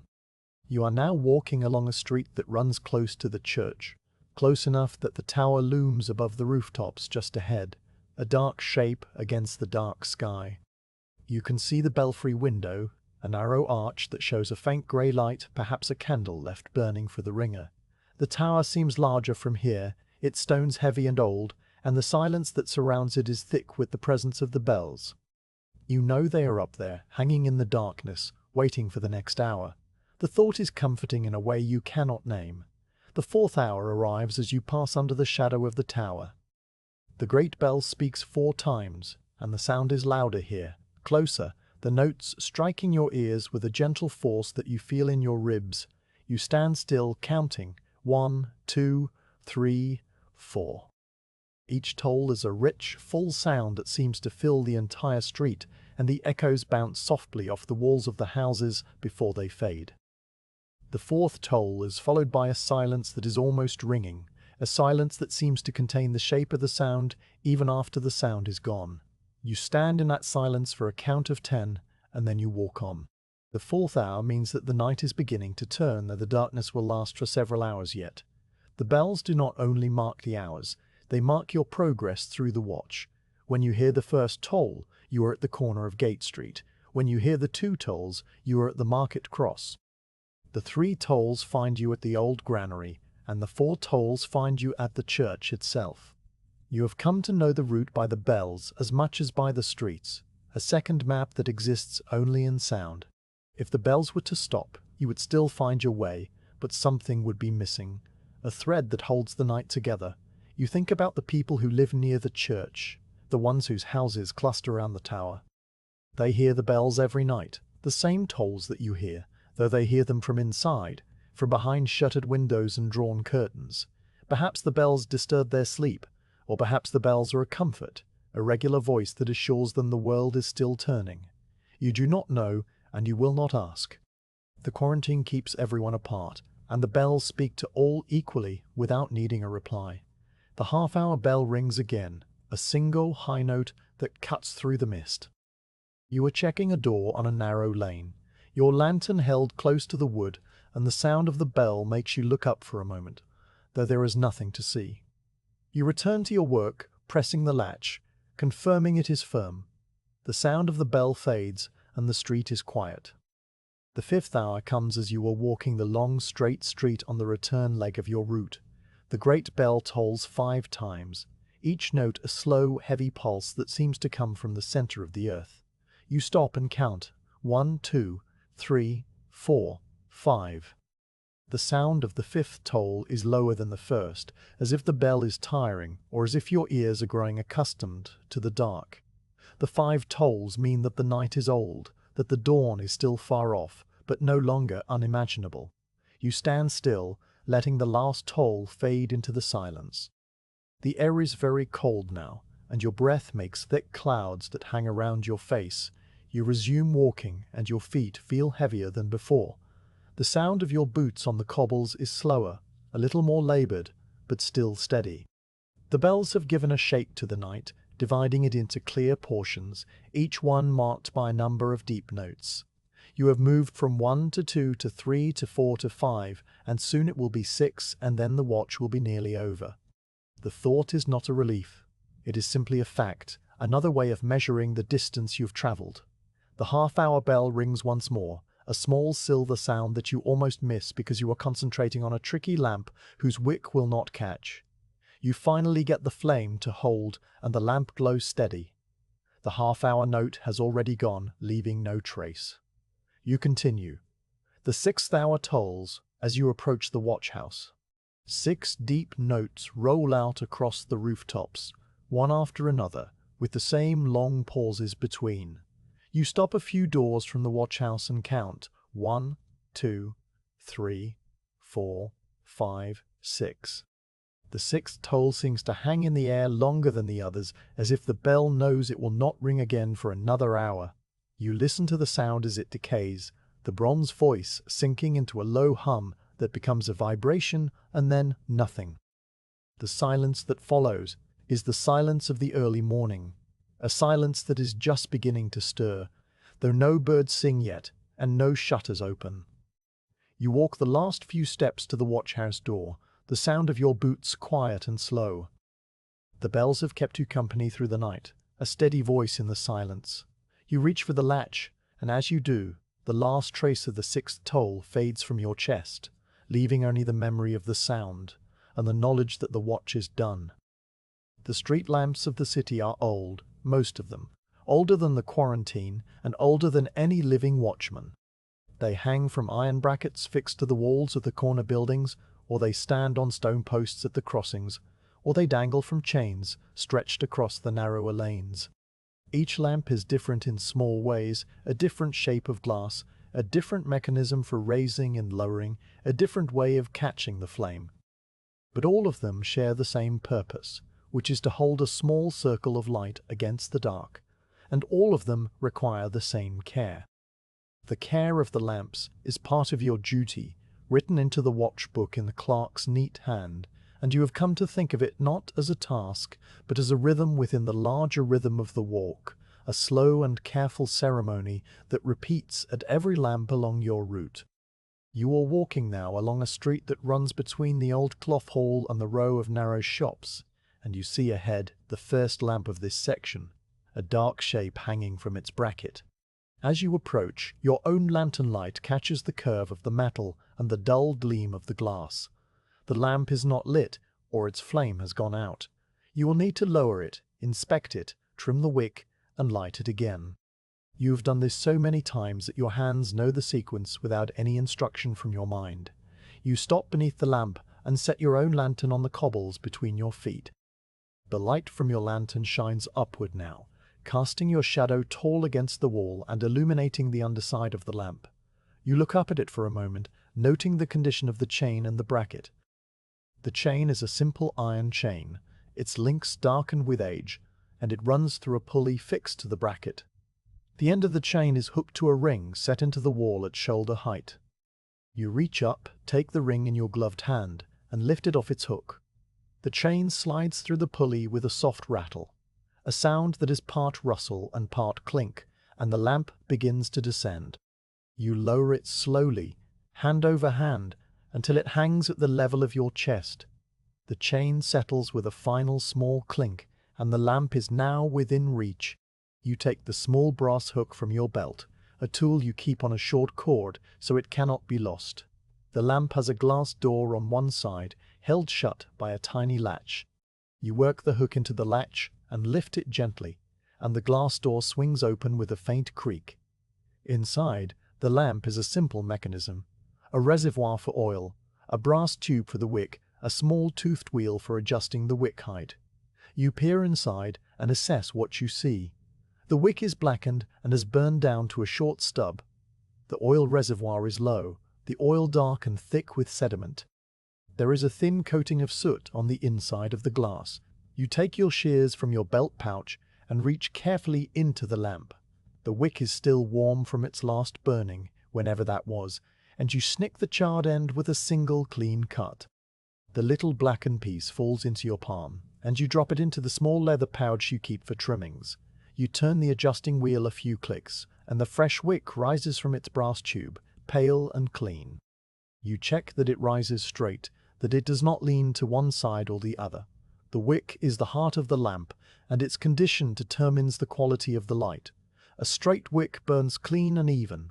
A crooked wick smokes and gutters. Next, you check the oil. You unscrew the cap of the reservoir, a small brass cap with a milled edge that is easy to grip even with cold fingers. You tilt your own lantern to look inside, and the flame light reflects off the surface of the oil. The level is low, barely covering the bottom of the reservoir. You take the spare oil canister from your belt and unscrew its cap as well. The canister is made of tin and is cool to the touch, and the oil inside is clear and pale. You pour slowly, watching the level rise, and you stop just before the reservoir is full. Too much oil will flood the wick. Too little will run dry before morning. You have learned the exact amount through many small corrections over many nights. A thin layer of soot has dulled the inside of the glass, so you take the soft cloth from your belt and reach in to wipe it clean. The cloth is a piece of old linen, worn soft from many washings, and it picks up the soot easily. You wipe the glass in slow circles, turning the lamp slightly with your other hand so you can reach every part. The soot comes away in a fine black powder that stains the cloth. When the glass is clean, you fold the cloth and put it away. You inspect the mechanism now, the small toothed wheel and the gears that move the wick up and down. The wheel sometimes sticks, so you turn it a few clicks in each direction to work the oil through the threads. It moves smoothly tonight, the gears catching without a slip. You nod to yourself, a small movement that no one sees, and you close the glass door. The little latch clicks into place. The lamp is ready to be lit. You lift your own lantern from the ground and hold it close to the lamp. You open the glass door of the street lamp just enough to reach the wick, and you tilt your lantern so that the flame touches the fresh cotton. The wick catches with a small yellow flame that wavers for a moment and then steadies. You watch it burn, checking that the flame is even and not too tall.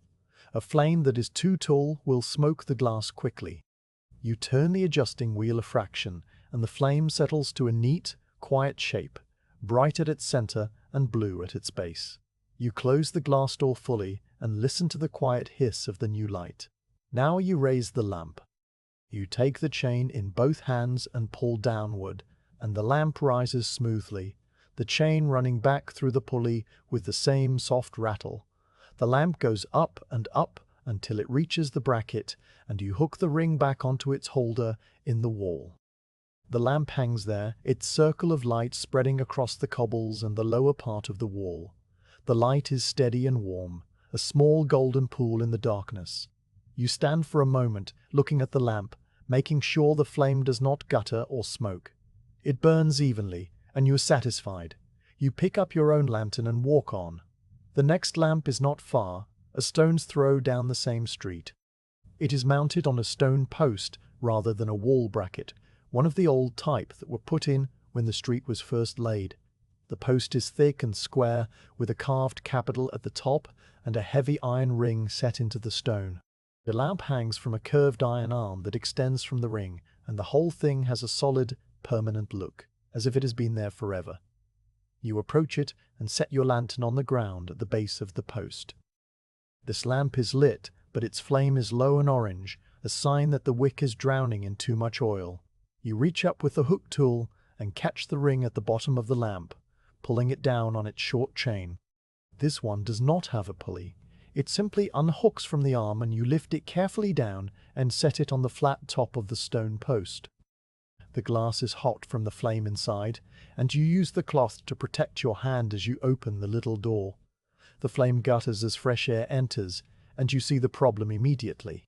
The wick is raised too high, and it has been pulling oil faster than it can burn, so the excess oil has pooled in the brass tube and is now flooding the flame.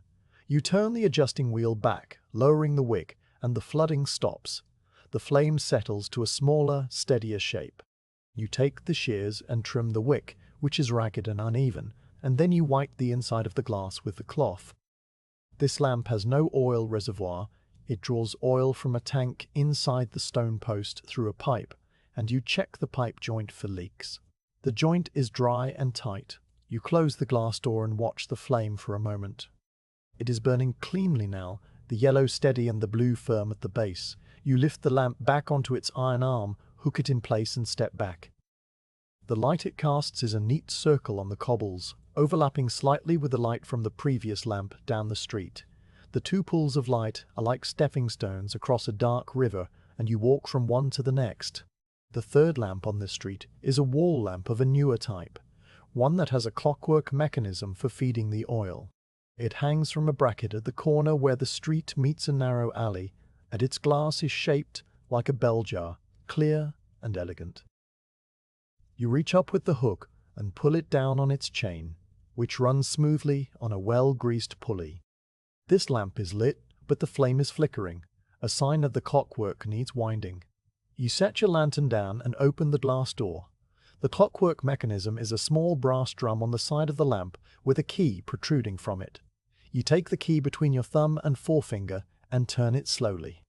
The spring inside winds with a series of small clicks, each click a tiny metal note.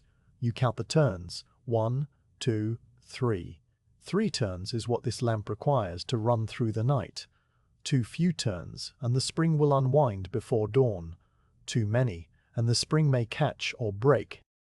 You have learned the exact number for each lamp on your route, and you keep a small list in your mind. The lamp at the baker's lane takes 2 turns. The lamp at the market cross takes 4. The lamp at the old well takes 3. This lamp takes 3. The winding complete, you check the wick and find it clean and even. The oil level is sufficient. You close the glass door and raise the lamp back to its bracket. The flame burns steadily now, the flickering gone. You watch it for a moment, and then you continue. The care of the lamps is a quiet and patient work, a work that requires attention to small things. Each lamp is a small world, with its own temperament and its own needs. Some lamps burn hot and fast, consuming their oil quickly.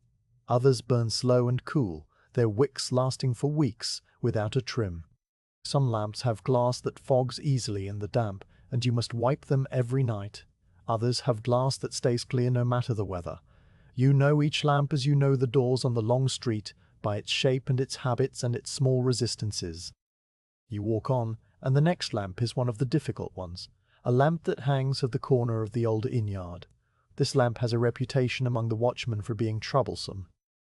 Its chain is stiff, its pulley is worn, and its wick holder is slightly bent, so that the wick does not sit straight. You approach it with a slow readiness, knowing it will require more time than the others. You set your lantern down and reach for the chain. It is stiff, as you expected, and you must work it back and forth a little before it begins to move. The lamp descends in small jerks, the chain grating against the pulley. You make a mental note to oil the pulley, though you have made the same note many times, and the oil never seems to help for long. The pulley is simply old, and its iron has worn against the bracket until the two surfaces no longer fit smoothly. The lamp is lit, but smoking, a thin black ribbon rising from the top of the glass. You open the door and the smoke billows out, sharp and acrid. The wick is bent to one side as always, and the flame is leaning against the glass, leaving a dark smudge. You push the wick straight with the tip of your shears, a delicate operation that requires a steady hand. The wick straightens reluctantly, and you turn it down a little to reduce the flame. The smoking stops. You wipe the glass, which has already begun to soot up, and you check the oil. The reservoir is nearly empty. This lamp does burn fast. You fill it slowly, careful not to spill a drop, and then you light the wick again. The flame burns clean and straight, at least for now. You know it will bend again before the night is over, but for now it is good.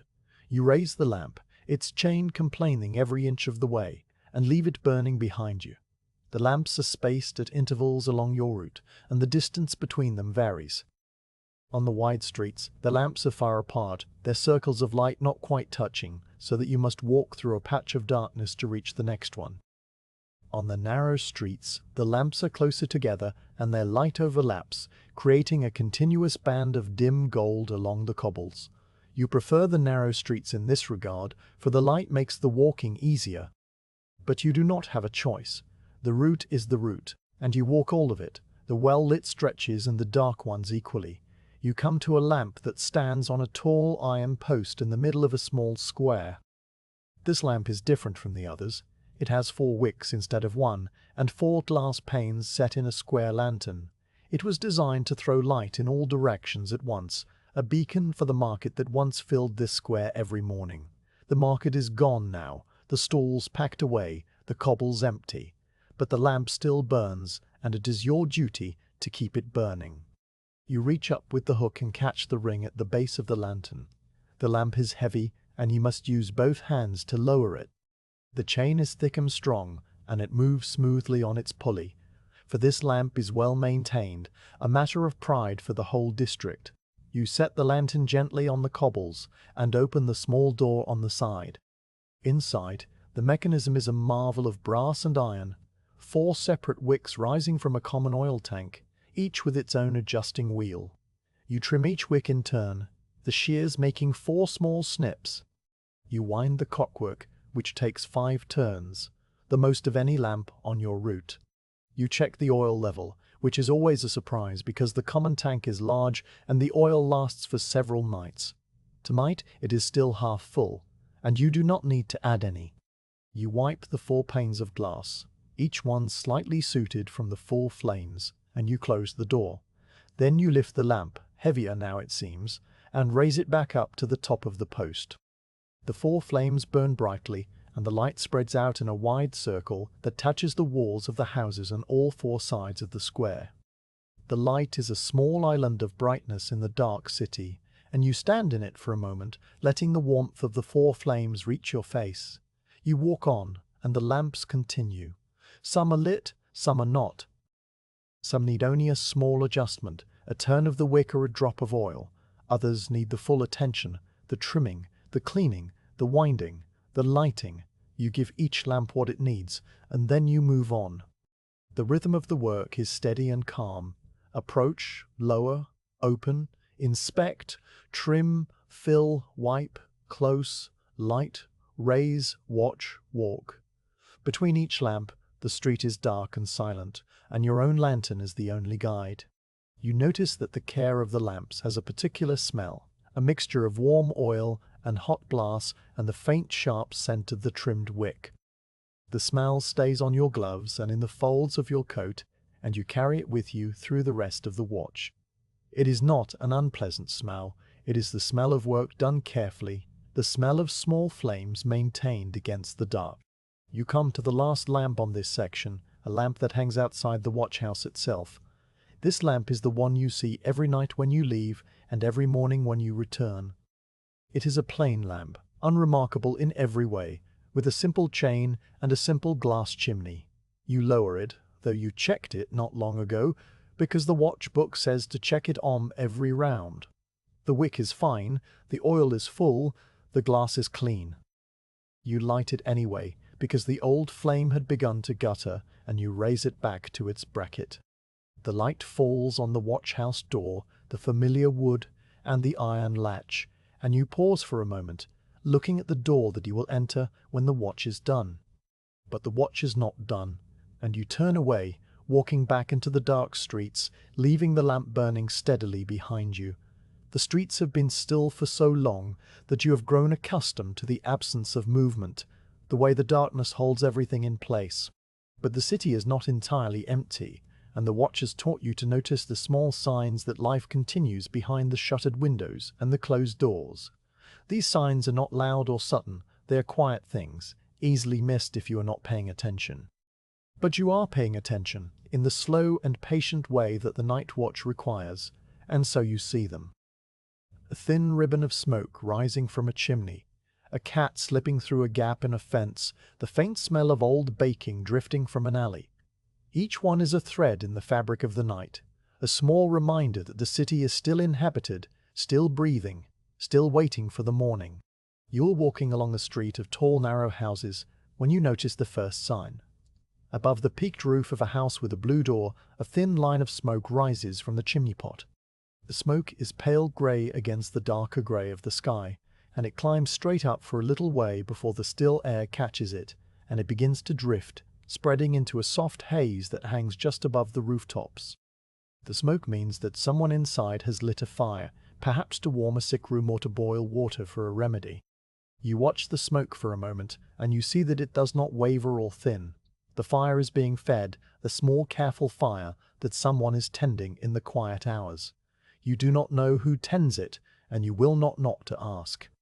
You simply note the smoke as you pass, and you add it to the map of the night, a house where someone is awake. A little further on, you pass a house where the shutter is drawn tight, but a very faint line of light shows at the bottom edge, a thread of warm yellow that wavers slightly as if a candle burns somewhere inside the room. The light is so thin that you might not have seen it if you were not looking, and you only see it now because your eyes have grown so used to the dark. You stop for a moment and look at the line of light. It does not move, does not brighten or dim. It is simply there, a small sign that someone is keeping a vigil. The thought does not trouble you, it is a gentle thought, like the smoke from the chimney. You walk on, and the line of light fades behind you. The night is full of these small signs, once you begin to notice them. A door you passed earlier, which was firmly shut, now has a small pottery jug placed on the step. The jug was not there when you walked the street on the outward leg of your watch. Someone must have opened the door very quietly, set the jug out for a neighbor or for the milk that no longer comes, and closed the door again without a sound. The jug is plain and brown, with a chip on the rim, and it holds a small bunch of dried herbs, the same grey-green herbs you've seen tied to many door handles. You bend down and touch the herbs lightly, and they crumble a little under your glove, releasing a faint, dusty scent that reminds you of summer gardens. You straighten up and leave the jug where it is. It will still be there in the morning. A cat appears on a garden wall, the first living creature you have seen tonight apart from yourself.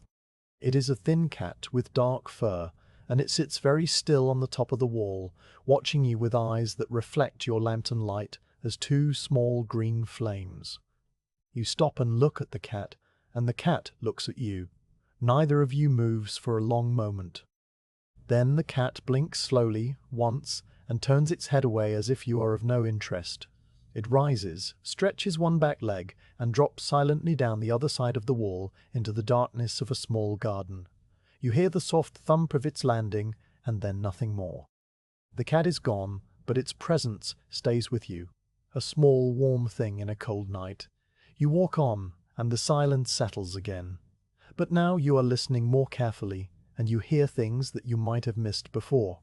A very faint creak of timber comes from a house on your right, the sound of the beams settling or a floorboard shifting under a careful footstep. The sound is so soft that it might be only the old wood talking to itself, the way old wood does when the temperature changes. But it might also be a person, moving quietly in the dark, going from room to check on children or to tend a low fire. You do not stop to investigate. The sound is too small to be a cause for anything, and it is gone as soon as it comes. You pass a narrow alley, and a breath of warm air touches your face.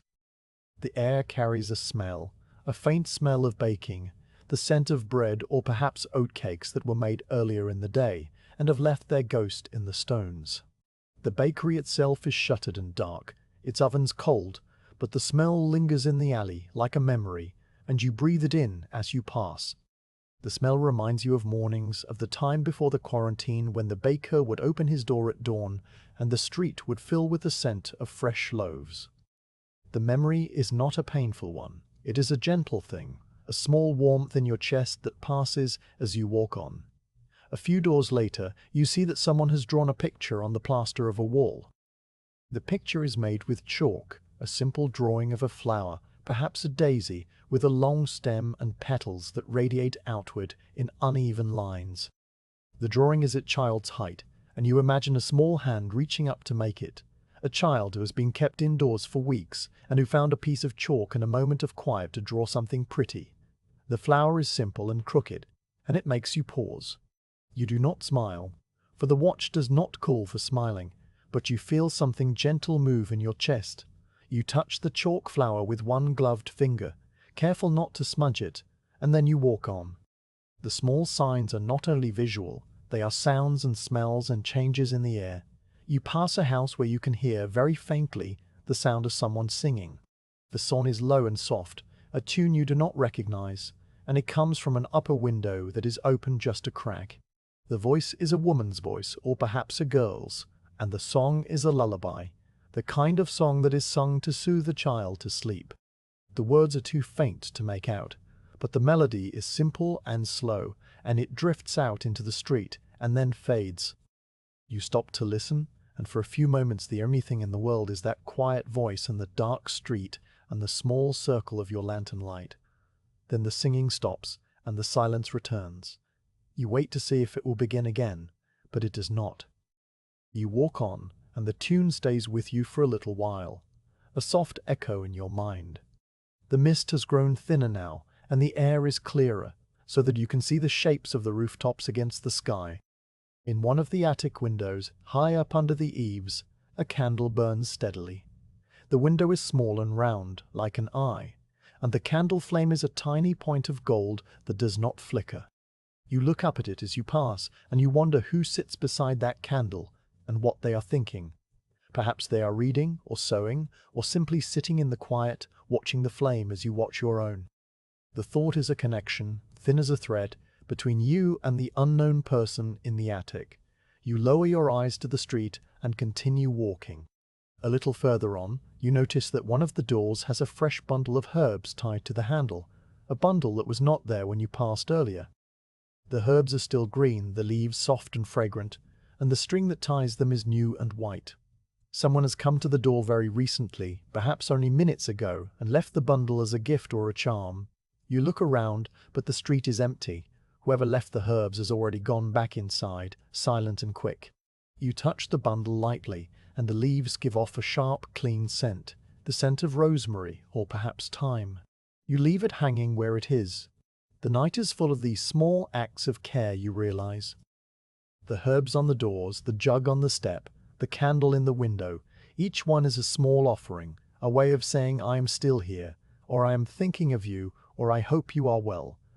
The quarantine has silenced the city, but it has not stopped these small kindnesses. They happen in the dark, quietly, without witnesses. You are the only witness, and you hold them in your awareness without needing to do anything about them. You turn a corner and find a street that is wider than the others, a street of once prosperous houses with fanlights above the doors. One of the fanlights is lit, a soft glow that filters through the glass and casts a pale circle on the cobbles. You stop and look at the light, and as you watch, a shadow moves across it, the shadow of a person passing inside the house. The shadow is there and gone in an instant, but it is enough to tell you that someone is awake, moving through the rooms, perhaps unable to sleep. You stand still for a moment, watching the light, but the shadow does not return. You walk on. You pass a house where the door is marked with a red cross, but beside the cross, someone has placed a small clay pot with a single green shoot growing in it. The shoot is tiny, only an inch high, with two small leaves that look like the beginning of a bean plant. The pot is damp, freshly watered, and the soil is dark and rich. You look at the small green shoot for a long moment. It is the first living plant you have seen in weeks, a sign that someone inside is tending a garden, even if only a pot on a windowsill by day and on the step by night. The shoot is fragile and brave, and you step carefully around it so as not to disturb the pot. The sounds of the night are changing now, the deep silence giving way to very small stirrings. You hear the distant coo of a pigeon from somewhere under the eaves, a soft, throaty sound that is almost a song. The pigeon is asleep, or half asleep, and its coo is a sleepy murmur that fades as soon as it begins. You hear the scratch of a mouse in the wainscoting of a house as you pass, a tiny, rapid scrabbling that stops when you pause, and then starts again when you move on. The mouse is searching for crumbs in the dark, doing its own quiet work, and you do not disturb it. You come to a small courtyard that opens off the street, a space you have walked past many times. Tonight, however, you see that a window in the courtyard is open and a thin curtain moves gently in the breeze. There is no breeze that you can feel, but the curtain moves anyway, and you think that perhaps someone has opened the window to let in the night air, to cool a feverish room, or simply to breathe something fresh. The curtain is white and it billows softly, a pale ghost against the dark interior. You watch it for a moment, and then you continue on your way. A dog barks once, far away somewhere in the northern part of the city. The sound is muffled by the distance, a single low woof that does not repeat. The dog has heard something, or perhaps it is dreaming. You pause and listen, but no other sound follows. The dog has settled back into sleep, and the city is quiet again. You pass a house where the shutter is not fully closed, and a thin slice of warm light falls across the cobbles. You look through the gap, not out of curiosity, but because it is in your path. Inside, you can see only a sliver of a room, a wooden chair, the edge of a table, a candle burning low in a brass holder. There is no one in the slice of room that you can see, but the scene is peaceful, ordered, a small domestic universe that continues behind the shutters. You move on. A little further, you notice that someone has swept the cobbles in front of a doorway. The stones are clean and free of the usual grit, and a neat pile of dust and dry leaves has been gathered against the wall. The broom that did the work is propped beside the door, its bristles worn and its handle smooth from use. You think of the person who swept these stones, perhaps in the last light of the evening, performing a small act of order in a disordered time. The clean cobbles are a small thing, but they speak of a desire for normality, a refusal to let the quarantine take everything. You step over the pile of dust and walk on. The night is growing old, and the small signs are becoming more frequent. You hear the faint clink of a spoon against a cup from inside a house, the sound of someone stirring a drink. You smell the faint tang of vinegar, perhaps from a household cleaning. You see a child's toy left on a windowsill, a small wooden horse with one leg missing, placed where it can be seen from the street. The horse is old and worn, but it has been set there carefully, as if to say that a child still lives here, still plays, still hopes. You walk past the churchyard wall, and through the iron gate you see a single lantern burning among the gravestones. The lantern is set on a stone, and its flame is steady. Someone has come into the churchyard after dark, despite the quarantine, to light a light for the dead. You do not see the person who lit it. They are gone now, back inside. The lantern burns alone, a small spark of warmth among the cold stones. You pause at the gate and look at the light for a moment, and then you turn away. The small signs are everywhere, and they fill the silence with a gentle presence. The city is not dead. It is sleeping, and in its sleep it stirs and murmurs. The smoke, the candles, the herbs, the swept stones, the quiet song, the green shoot in the pot, each one is a breath, a heartbeat, a sign that life endures. You are the one who sees them, the one who walks the empty streets and gathers these small threads into a quiet cloth. You do not speak of them to anyone, for there is no one to speak to, and the watch report does not ask for such things. But you carry them with you, and they make the night less empty, less silent, less cold. You walk on, and the street ahead is dark, but you know that in the dark there are more small signs waiting. A feather caught on a door latch, a splash of water on the cobbles where someone has emptied a basin, a patch of new mortar on a crumbling wall. The city is alive in 1,000 quiet ways, and you are its witness. The lantern swings gently, the flame burns steadily, and you continue your rounds, seeing the small signs and holding them in the quiet of your mind. The night has a shape, and the shape is your route, the familiar circuit of streets and lanes that you walk from the first hour to the last. But your route does not cover the whole city. No watchman's route does. The city is divided into districts, each one assigned to a different watchman, and the boundaries between them are marked on a map that hangs in the watch house, a map you have looked at many times. The boundary of your own district runs along the old well at the crossing of two streets, a place where the cobbles form a small square and the houses step back to make room for the stone coping and the wooden cover. This is where your responsibility ends and the next watchman's begins. And it is here, at a certain hour in the deep of the night, that you sometimes meet him. You're walking towards the old well now, your feet carrying you along a street that slopes gently upward. The street is familiar, every door and every shutter known to you, and you check them as you go without needing to pause long. The lantern swings with your stride, and the light touches the walls in a slow, steady rhythm. You know that the other watchman will be approaching from the far side of the well, his own lantern, a small bobbing point of light that you will see long before you see him. The meeting is not arranged in words. It is simply the result of the two routes touching at the same hour, a convergence that happens most nights unless one of you is delayed by a troublesome lamp or a door that needs attention. You reach the last street before the well, a short stretch of older houses with steep roofs and deep doorways.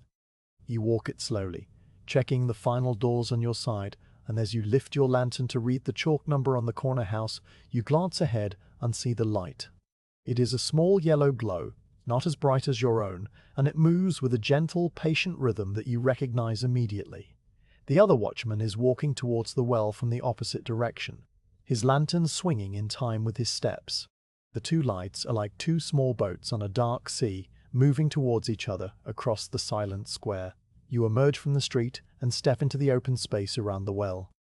The well itself is a round stone structure, its coping worn smooth by centuries of hands and buckets, and a heavy wooden cover sits over the opening, held in place by iron bands. The cover is dark with moisture, and a few dry leaves have blown against its base and stuck there. The cobbles around the well are larger and more even than those in the surrounding streets, and they gleam faintly with the damp that never quite dries in this low part of the city. You stop a few paces from the well, and you lower your lantern slightly, letting it rest against your leg, so that the light does not shine directly into the other watchman's eyes. He stops as well on the far side of the well, and he too lowers his lantern. For a moment, the two of you stand still, the only two people in the whole square, the only two people awake in this part of the city.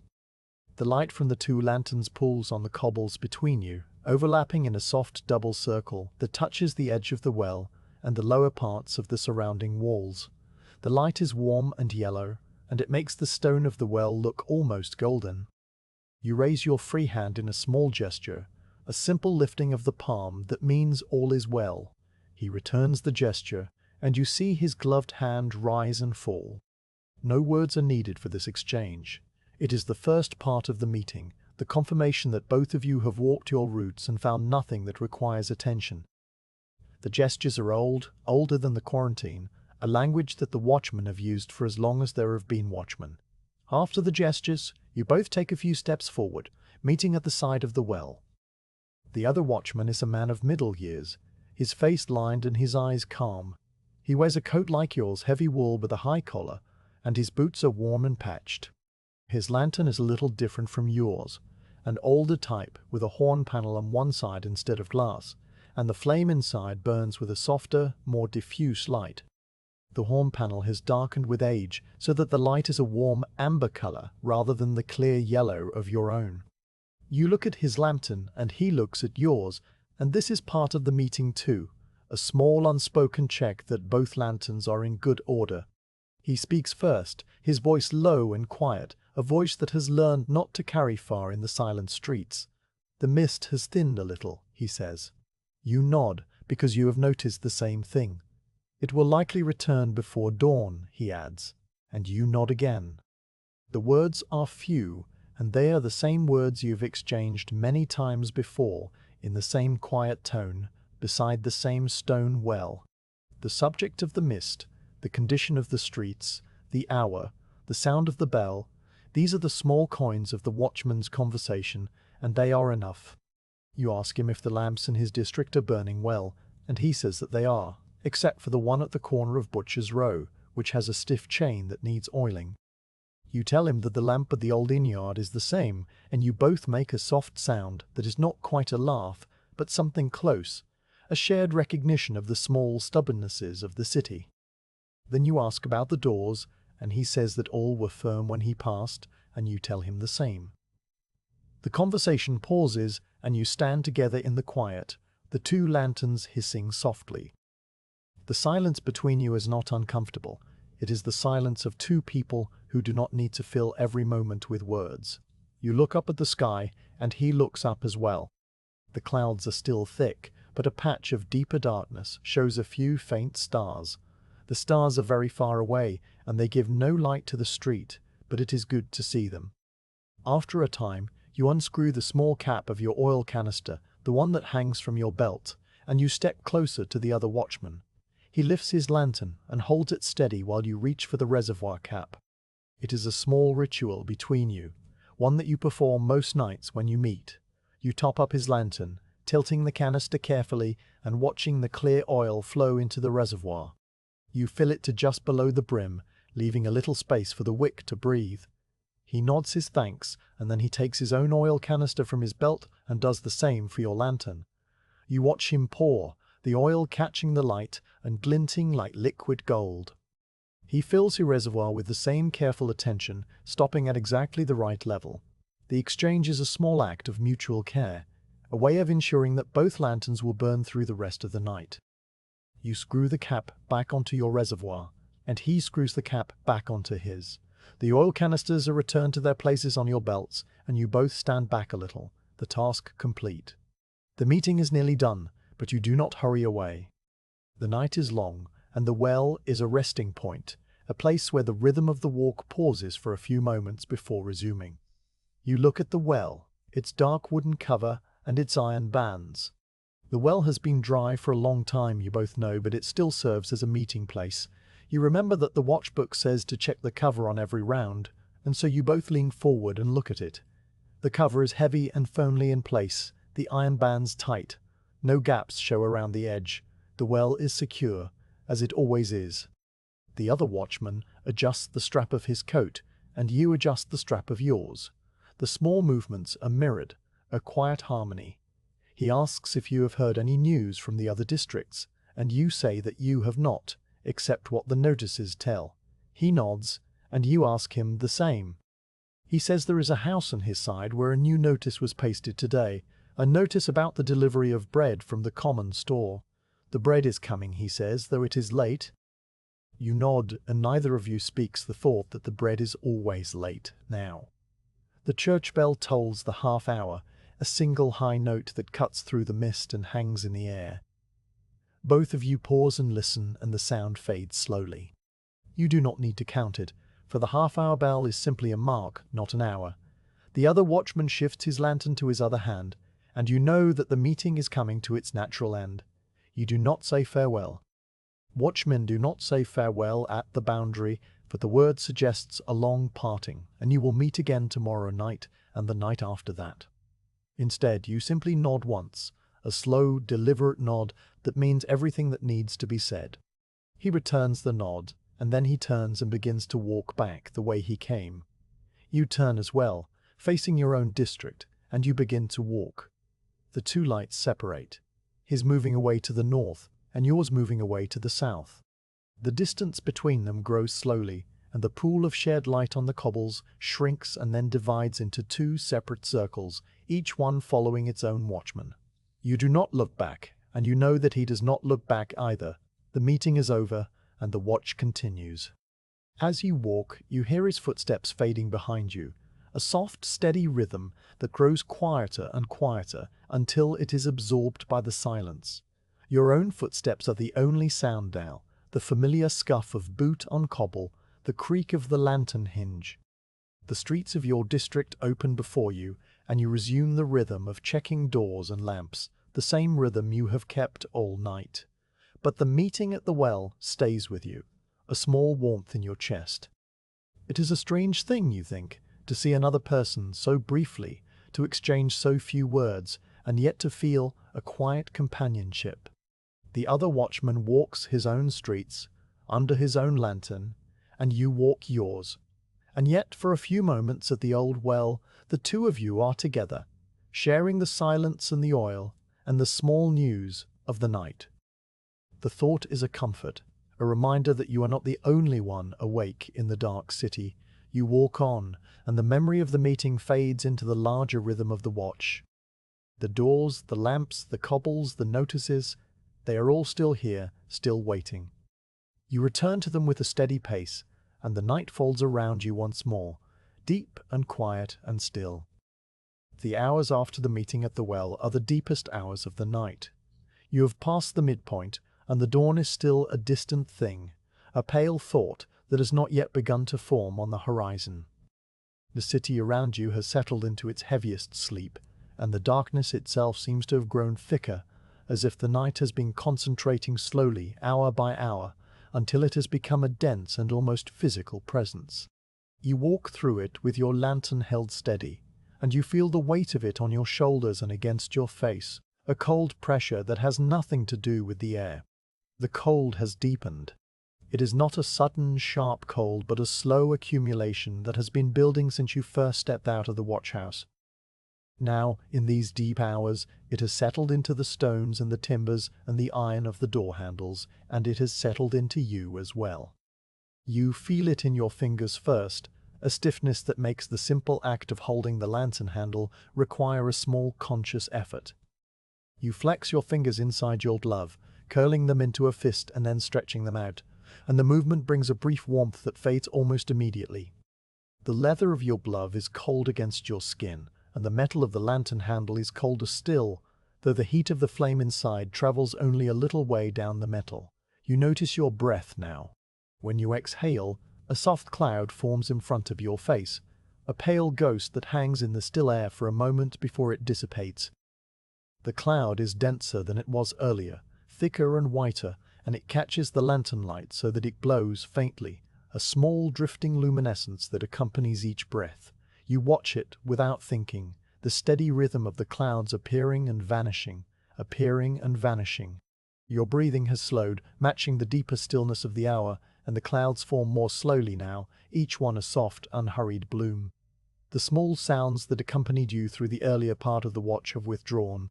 You do not hear the distant drip of water from a gutter, nor the rustle of dry leaves in a corner, nor the creak of a settling beam. The cat is gone. The singing voice is silent. The faint smells of baking and herbs have faded into the general cold. Even the church bell is quiet between the tolls, and the silence between the hours stretches out so long that you almost forget to expect the next toll. The only sounds are the ones you make yourself, the soft scuff of your boots, the creak of the lantern hinge, the hiss of the flame. These sounds seem very small now, very close, as if they are enclosed in a tight circle just around your head. You become aware of the lantern's own small noises in a way you have not been before. The flame inside the glass has a quiet hiss, a steady white sound that you have heard all night, but now seems to fill your ears. Under the hiss, there is a faint tick, a tiny metallic click that comes at irregular intervals. It is the sound of the brass and the iron expanding and contracting with the heat of the flame, the metal working slowly against itself. The tick is so small that you might imagine it, but you hear it clearly now, a delicate, precise sound that marks the passage of seconds in the deep silence. You listen to it as you walk, and it becomes a kind of timekeeper, a smaller, closer bell that rings only for you. The street ahead of you is a tunnel of grey shadow. Your lantern light pushes outward, but the darkness seems to press back against it, so that the circle of visibility is smaller than it was before. The walls of the houses are only dim shapes, their edges blurred by the mist and the deep dark. The doors and the shutters are barely visible until you are close enough to touch them, and the numbers chalked beside the doors are faint grey marks that you must peer at to read. The upper stories of the houses have disappeared entirely into the blackness above, and the strip of sky is invisible, as if the city has been covered by a heavy cloth. You do not hurry. There is no reason to hurry, and there is nothing from which to hurry. The deep hour is not a time for speed. It is a time for slow, patient movement, for placing one foot carefully in front of the other and letting the weight of your body settle fully with each step. Your pace is slowed without your intending it, your strides shorter and more deliberate. You feel the texture of each cobble through the soles of your boots, the small variations in the stone that you noted hours ago, but now feel more acutely, as if your feet have grown more sensitive in the cold. The silence is so complete that you can hear the tiny sounds inside your own body. Your heartbeat is a soft, regular thud that you feel in your chest and your ears, a gentle drum that has been beating all night without your notice. Your breathing is a slow rise and fall, the air moving through your throat with a faint whisper. You hear the small click of your knee as you step up onto a raised cobble, and the soft rustle of your coat as the fabric shifts against your shoulders. These sounds are intimate and private, and they seem louder than they are because there is nothing else to hear. You walk through the deep hour, and your mind settles into a place that is neither asleep nor fully awake. It is a state of quiet awareness, a floating attention that rests on the present moment without grasping it. You are not thinking about the past, not remembering the earlier parts of the watch or the nights before. You are not thinking about the future, not anticipating the dawn or the return to the watch house. You are simply here, on this street, with this lantern, in this darkness. The feeling is not unpleasant. It is a kind of rest, a stillness that has seeped into your thoughts as the cold has seeped into your bones. You pass a door and you check it as you always do, touching the handle with your gloved fingers. The iron is so cold that you can feel the cold through the leather, a sharpness that bites for a moment and then fades. The door is shut, the latch is firm, and you move on. The next door is the same, and the next.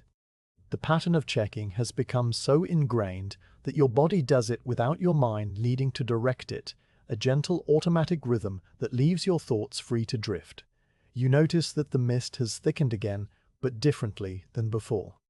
It is not a fine drifting mist now, but a heavy, settled dampness that clings to the cobbles and the walls and your coat. The air is thick with it, and it muffles what little sound remains, so that your footsteps seem to come from a little distance away, as if you are walking beside yourself. The lantern light reflects off the tiny droplets of water suspended in the air, creating a soft halo that surrounds the flame and makes the light seem rounder, more diffuse. You have the sense of walking inside a small golden bubble that moves with you through an endless grey sea. You stop for a moment in the middle of the street, and you listen. The silence is absolute. No distant bell, no bird, no creak, no drip. You hold your breath, and the only sound is the hiss of the flame, the tiny tick of the cooling metal. You feel as if you are the only person in the city, perhaps the only person in the world, a solitary watchman walking the streets of a sleeping city that will never wake. The thought is not frightening, it is peaceful, a quiet acceptance of the deep hour and its weight. You exhale, and your breath forms a slow cloud that drifts away into the dark. You resume walking. The street continues, and the darkness seems to press closer. You pass a narrow alley, and you shine your lantern down it, but the light does not reach the end. The alley is a black mouth that swallows the light whole, and you turn away from it and continue on the main street. The houses on either side are dark and silent, their shutters drawn, their doors closed. You do not imagine the people behind those shutters. Your mind is too still for imagining. You simply accept that the houses are there, that the street is there, that the night is there, and that you are walking through it. You feel the weight of the darkness on your shoulders, a gentle pressure that is not uncomfortable. It is like a heavy blanket, a thick cloth that wraps around you and holds you in place. The darkness has a texture, a soft, dense quality that you can almost touch. It fills the spaces between the houses, it pulls in the doorways, it drapes over the rooftops. Your lantern is a small pinprick of warmth in the center of it, a tiny defiance that the darkness allows without resistance. The darkness does not fight the light, it simply surrounds it, patient and vast. The church bell tolls the hour, and the sound is different in the deep part of the night. It is slower, heavier, as if the bell itself is feeling the weight of the darkness. The toll rolls out across the rooftops, a deep bronze wave that seems to travel more slowly than before, as if the air is too thick to let it pass easily. You stop and count. 1. The note hangs in the air for a long time, a low hum that vibrates in your chest. The silence that follows is deeper than before, a vast ringing quiet that seems to echo with the memory of the sound. You stand still, letting the silence wash over you, and then you walk on. Your footsteps are slower now, your pace matching the deep rhythm of the hour. You are not tired, not exactly, but your body has grown heavy, as if the weight of the darkness has entered your bones. Each step requires a small effort, a conscious lifting of the foot and the careful placement. You feel the ground more clearly than before, the cold stone, the uneven cobbles, the patches of gravel. Your lantern is heavy in your hand, and you switch it to your other hand, flexing your fingers to warm them. The flame wavers for a moment during the transfer and then steadies, and you continue. You think about the other watchman, somewhere in his own district, walking his own streets. Is he feeling the same weight, the same deep stillness? You imagine his lantern light moving through the darkness, a small yellow point like your own, and the thought is a thin thread of connection across the sleeping city. But you do not dwell on it. The thought passes, and you return to the present, to the street, to the step, to the breath. The deep hour is a time of simplicity. There is nothing to do except walk, nothing to check except the doors and the lamps, nothing to think except the small thoughts that rise and fall like your breath. The world has reduced itself to a few essential things: the lantern, the street, the cold, the silence. You are grateful for this simplicity, for the way it strips away all the complications of the day and leaves only the pure fact of walking and watching. The night asks nothing of you except your presence, and you give it freely. You pass a lamp and you stop to check it. The flame is burning low, the wick nearly consumed, and you trim it carefully and add a few drops of oil from your canister. The work is slow and deliberate, your cold fingers moving with practiced care. The lamp catches the new flame and burns brighter, and you raise it back into place. The light it casts is a small warm circle on the cobbles, and you stand in it for a moment, letting the faint heat touch your face. Then you step back into the darkness and continue. The street ahead is long and straight, and it seems to stretch on forever. A dark path that leads into the heart of the night. You walk it step by step, and you do not think about the end of it. The end will come when it comes. For now, there is only the walking. The deep hour holds you in its palm, and you rest there, suspended between the midnight and the dawn, a quiet figure in a quiet city, keeping the watch that the city needs.